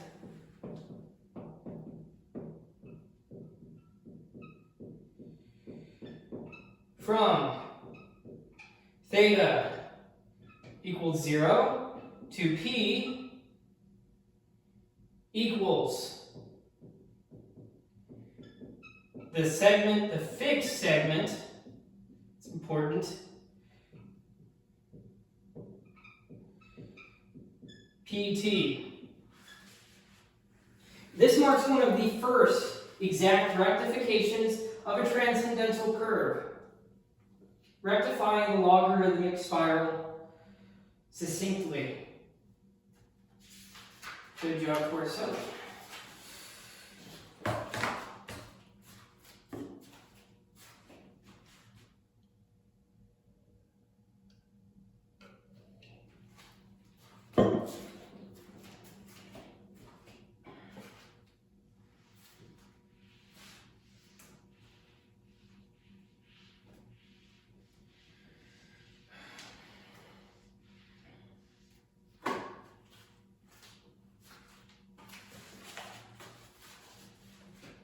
Problem 7,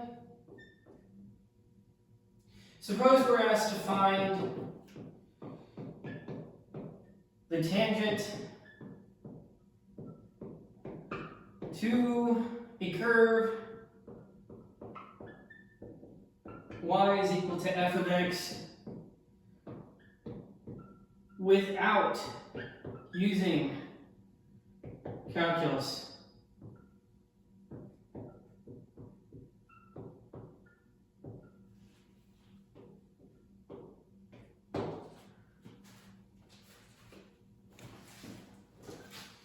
Well, then we'll stumble upon exactly what Fermat looked at in the 1630s.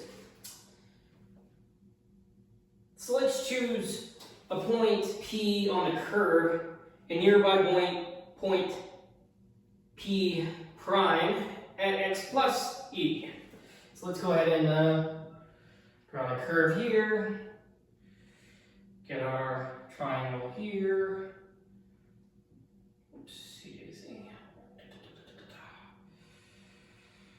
So let's go ahead and label these all beforehand, so that way I don't have to draw while I'm talking too much. P, Q, P prime, P prime. Choose a point P on the curve, a nearby point P prime.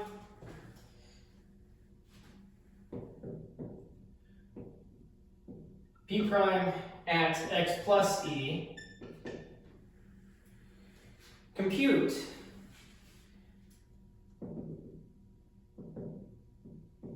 f of x plus e minus f of x over e at e is, and set e equal to 0. Problem, of course.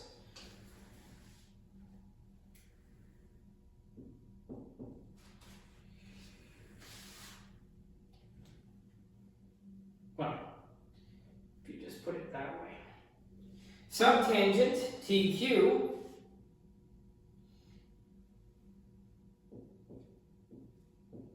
is equal to C by similar triangles.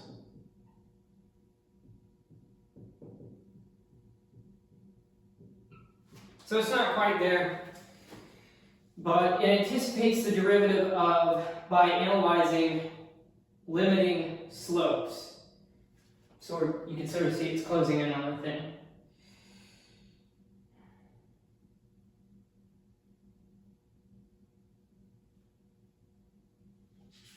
Via small increments.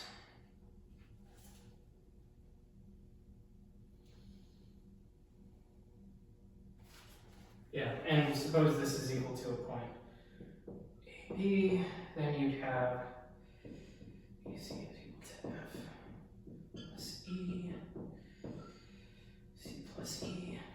If P is a point,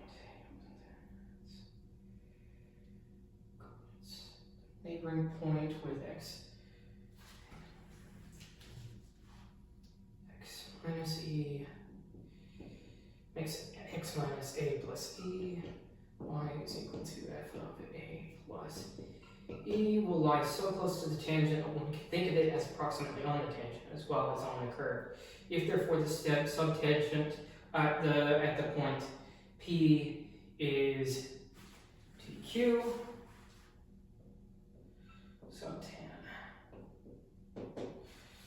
subtan of P is TQ is equal to C.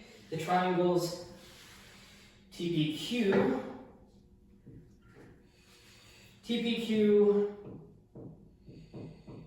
and TP prime, TQ prime are taken to be virtually similar.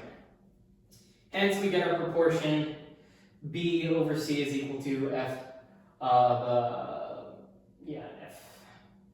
F of A plus E over C plus E. But this is besides the point. Okay.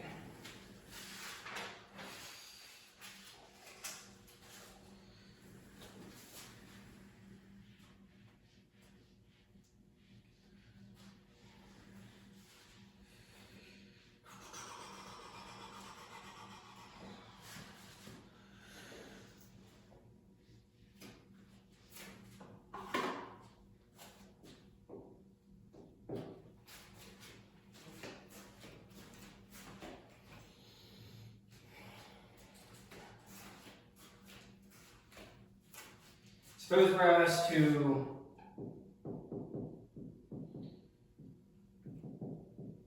determine the area under the curve y is equal to xn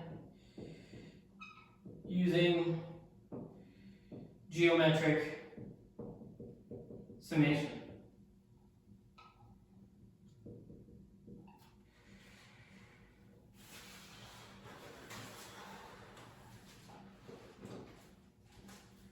So we have our interval from 0 to a.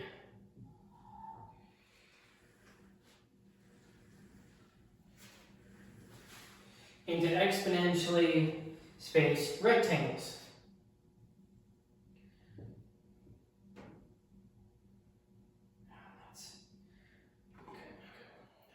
Let's draw that a bit better.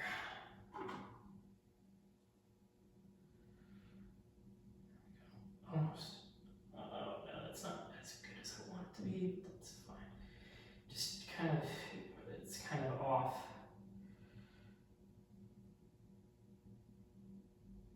That's supposed to be like in between there. Alright. So we approximate the area with a geometric series of rectangle areas.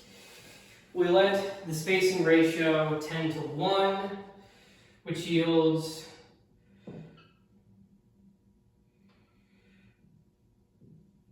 the integral from 0 to a of x to the n equal to a to the n plus 1 over n plus 1. Spacing ratio, that's important.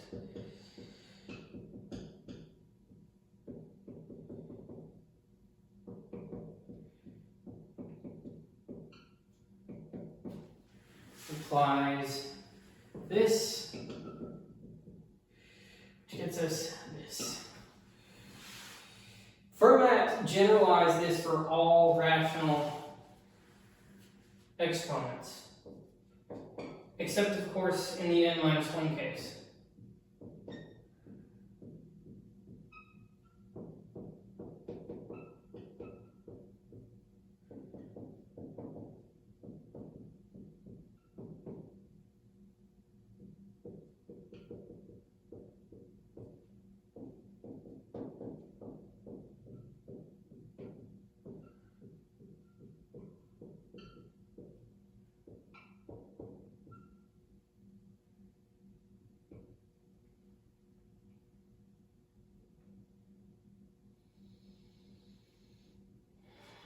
So we see a sort of proto-integral via rectangles, a sort of early look at Riemannian summation in a way.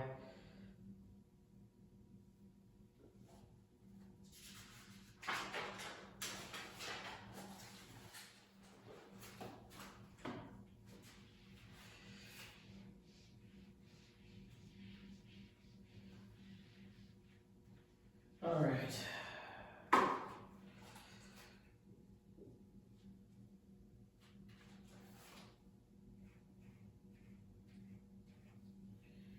Now, suppose we're asked to construct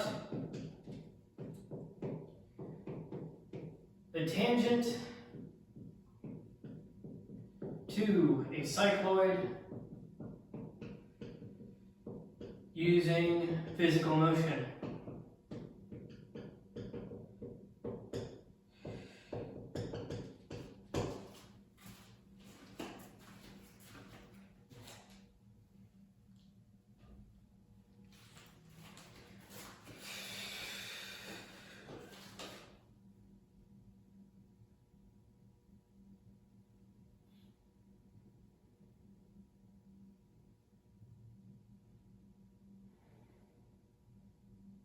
So let's go ahead and draw the scenario.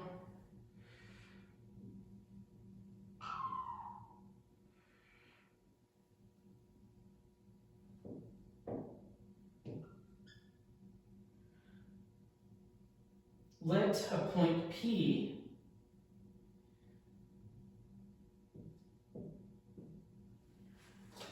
on a rolling circle trace the cycloid. Decompose motion into translation Bs.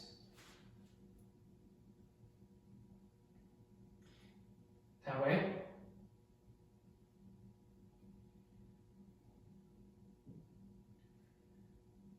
Oops.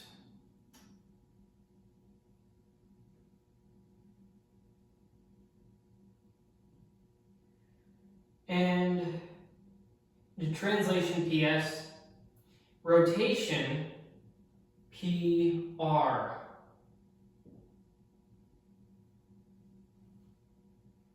Bisect the angle between these vectors to obtain the tangent direction PT. Bisection.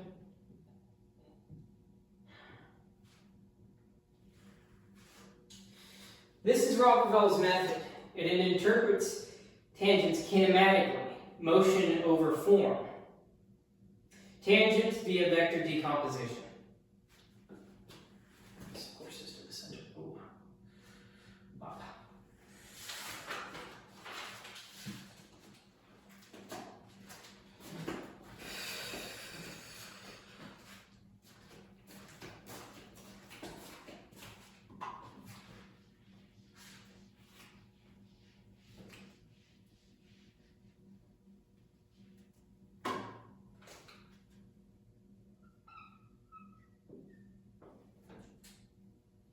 Now, let's suppose we're asked to relate poles and diagonals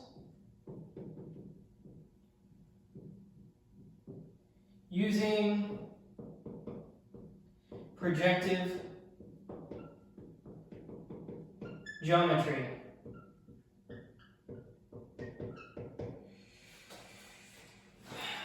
Let's suppose, this is going to be looking at DRQ's harmonic configurations on a conic. So,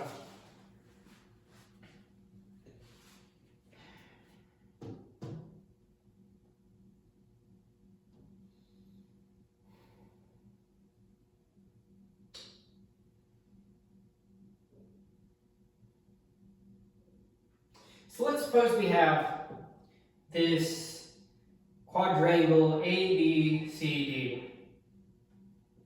Simple enough.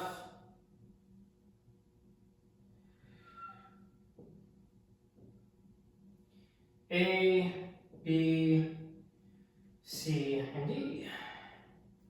Now let's suppose it's inscribed in a conic.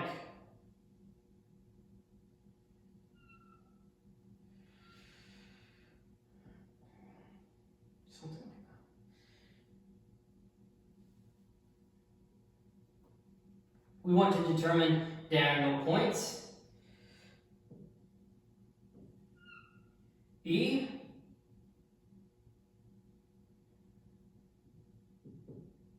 And this is a conic, so it's not, just this flat thing over here. This is a slice of that. F.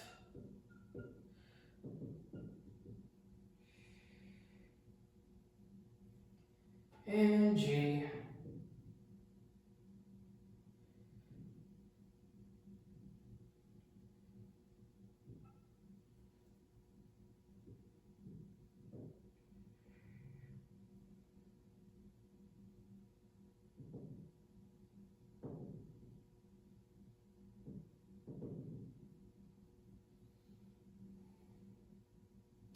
The line through any two diagonal points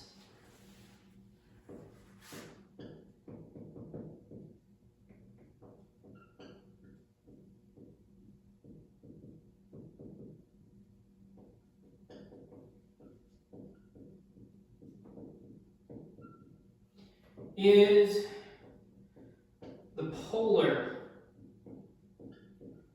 of the third.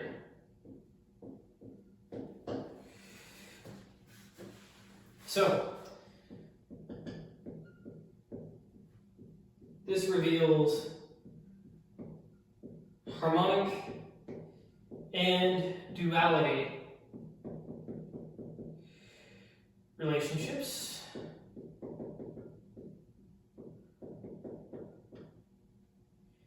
Central.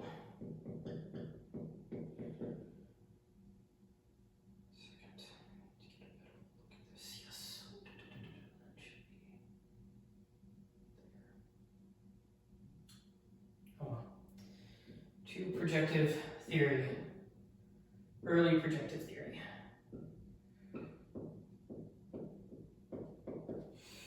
This is Descartes' polar projective theorem.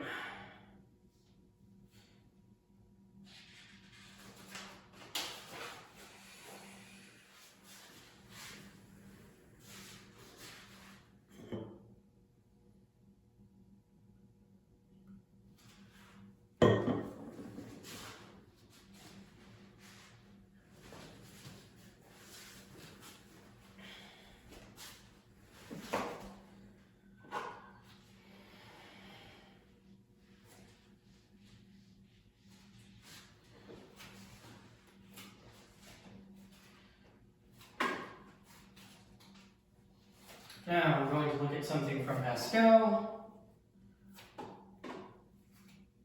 Problem 11.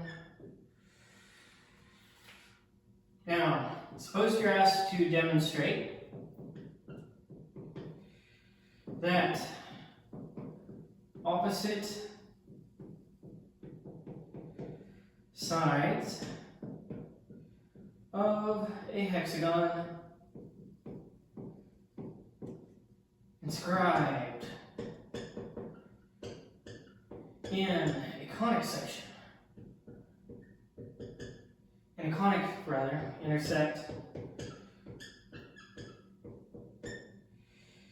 in collinear points. Well,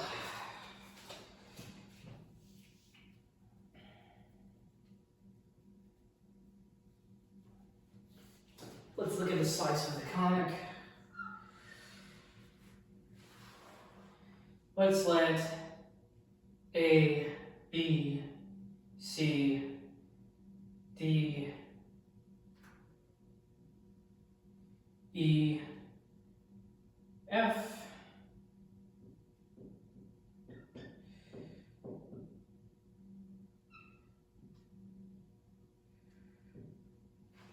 be points on a conic.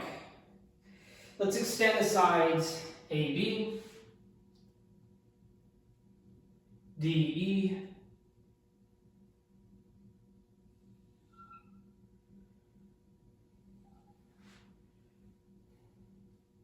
BC, EF, CD,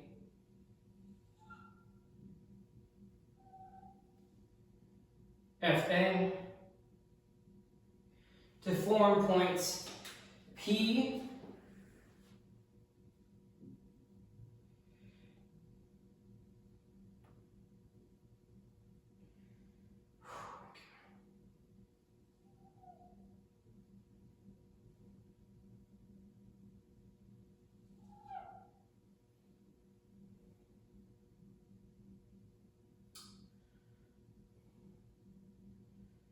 Q, let me get this real quick.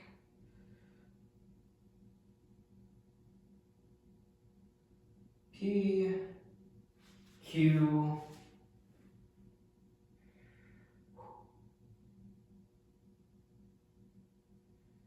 and R. Ooh, that's nice. Okay.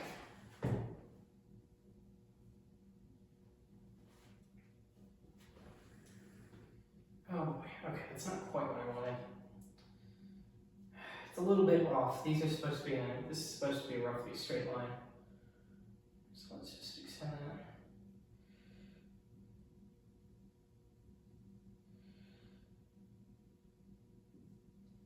Because these, it's just using my own drawing aptitude rather than the actual structure of the thing, so.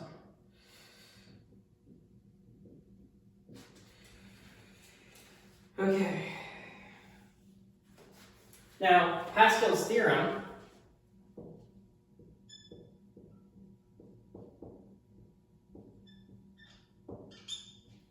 states that points P, Q, R lie on a single straight line. This is one of the earliest and most powerful results of projective geometry. It's Pascal's hexagon theorem, collinearity from conics.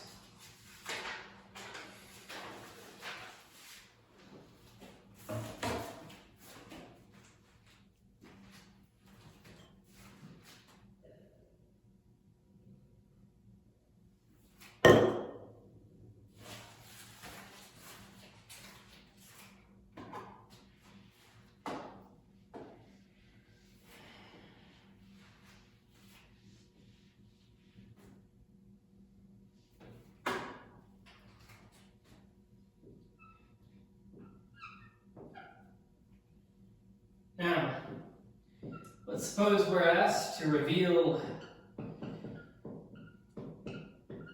hidden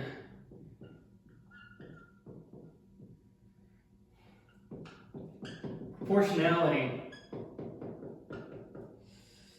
laws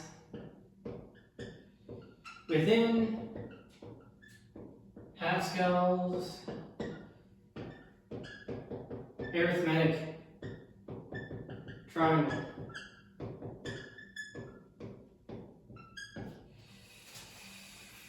Wow, let's see if we can do that. So, let's try and arrange integers in a triangle where each entry is the sum of the two above it.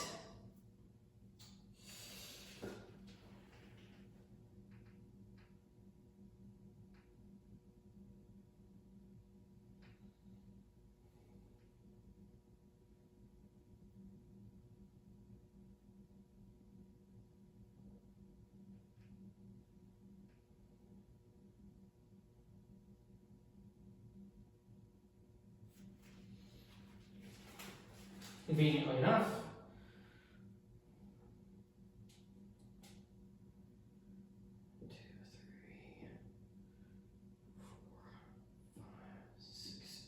seven, 5, 4, 3, 2, 1, 2, 3, 4, 7, 6, 5, 15, 4, 10, 20, 3, 6, 10, 5, 15.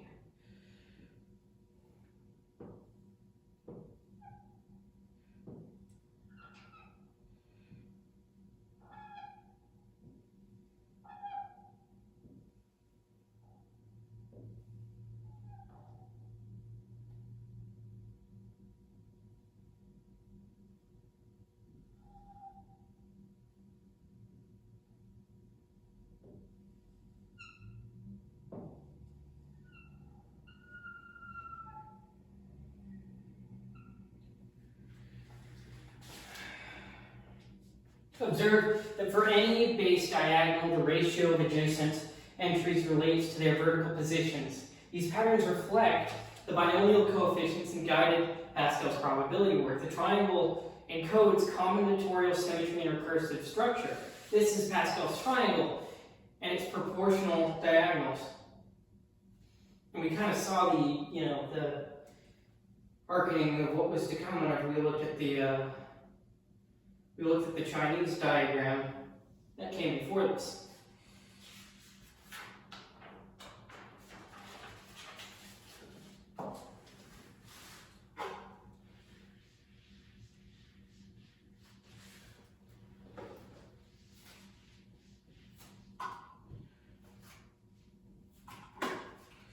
Problem 13. Now, let's suppose we're asked to construct a surface defined by a 3-variable equation from geometric configuration.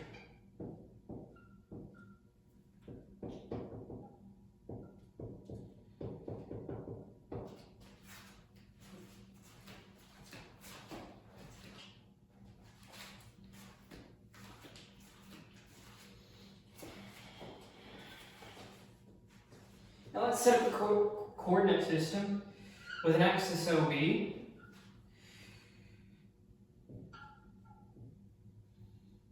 and a plane OBA.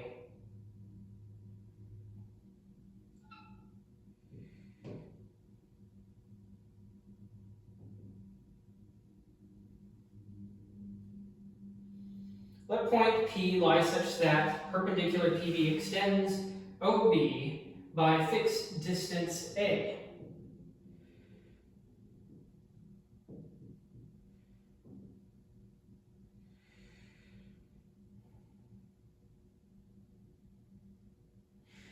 The locus of such points, PB exceeds OB by fixed distance A. Then,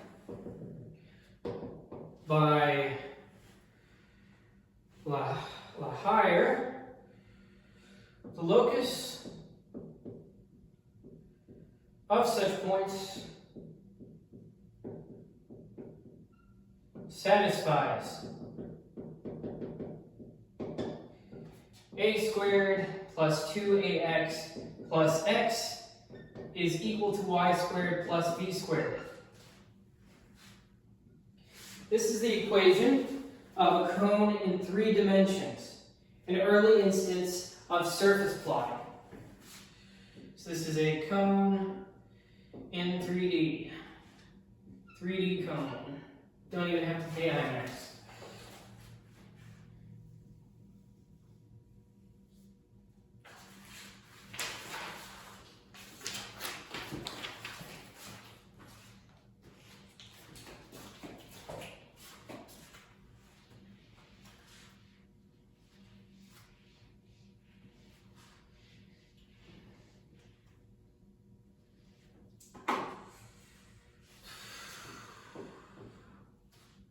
Now, suppose we're asked to design a pendulum path. So, you know, it's got to do with Huygens.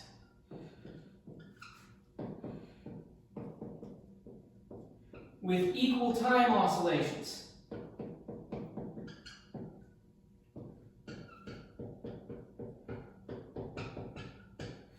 For all amplitudes.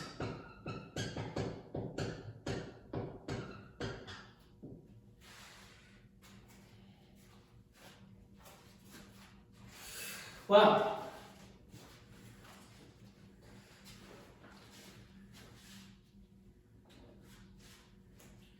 let's suspend this pendulum from a point P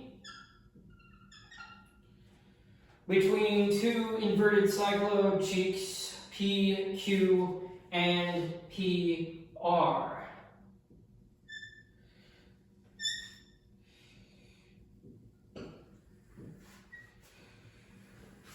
Let the bob swing along the arc Q, S, R.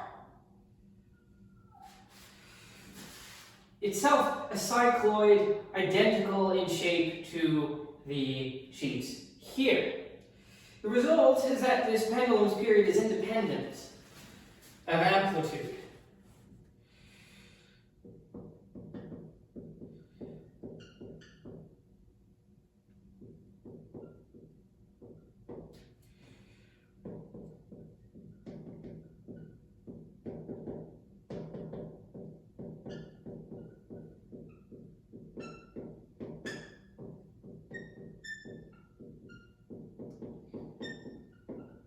words, it is a tautochrone. Huygens used this to improve clock precision via geometric constraint.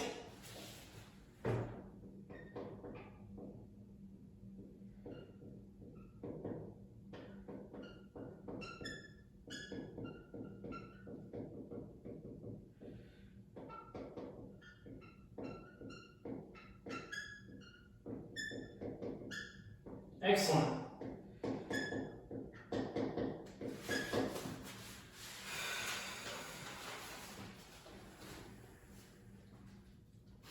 I like those clocks. Now, last but certainly not least is problem 15.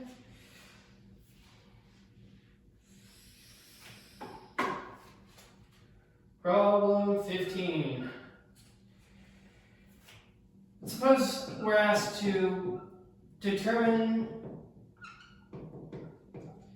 the center of curvature at a point on a curve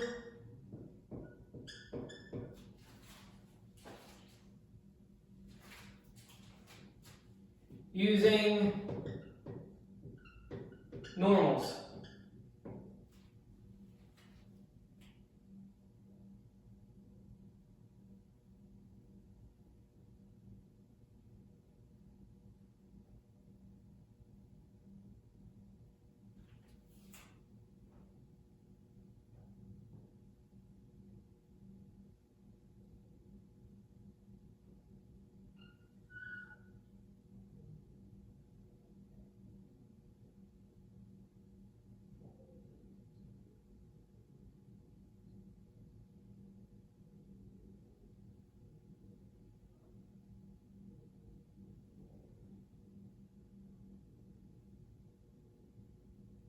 Take a smooth curve C sub I to nearby points P, Q. Construct normals at each point. Let them intersect at I. As Q approaches, let me see this.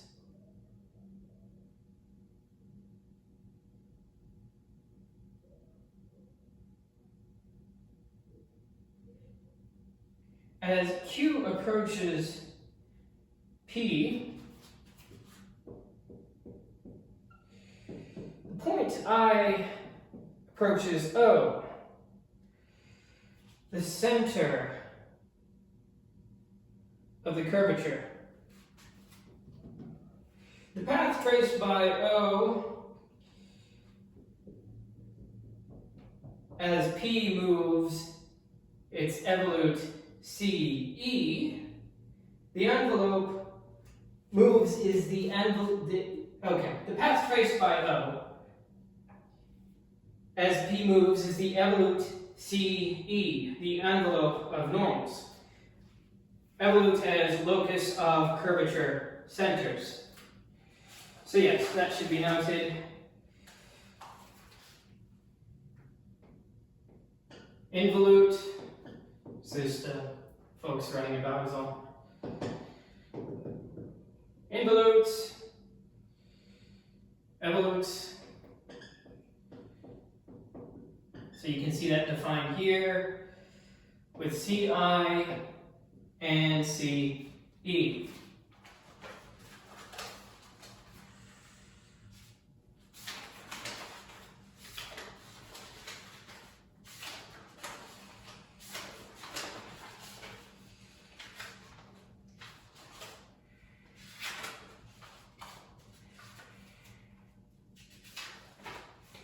So, and this is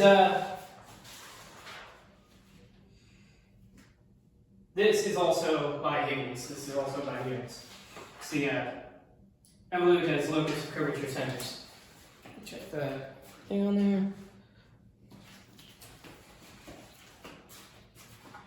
So So that ends the problem and solution cycle.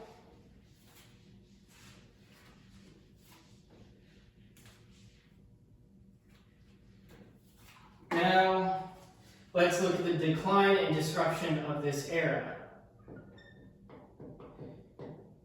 And I'm just going to go ahead and hurry this along because I don't have much time.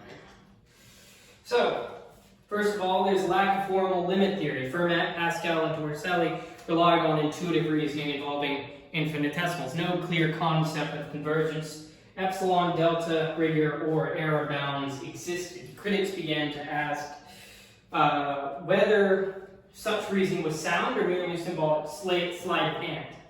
Infinitesimals were under attack.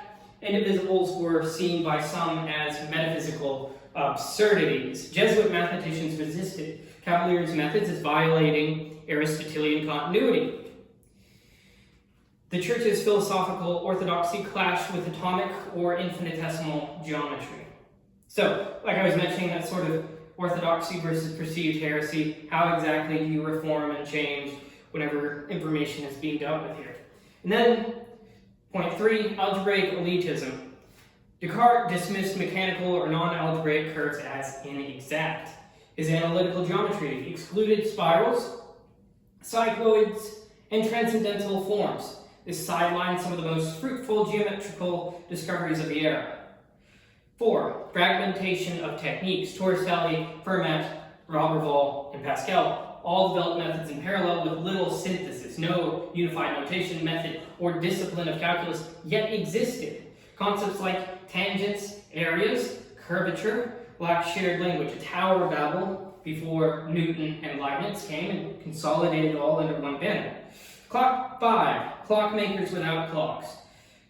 Huygens' cycloidal pendulum and isochronous motion offered profound implications for mechanics and timekeeping. However, without a fully developed physics of force, inertia,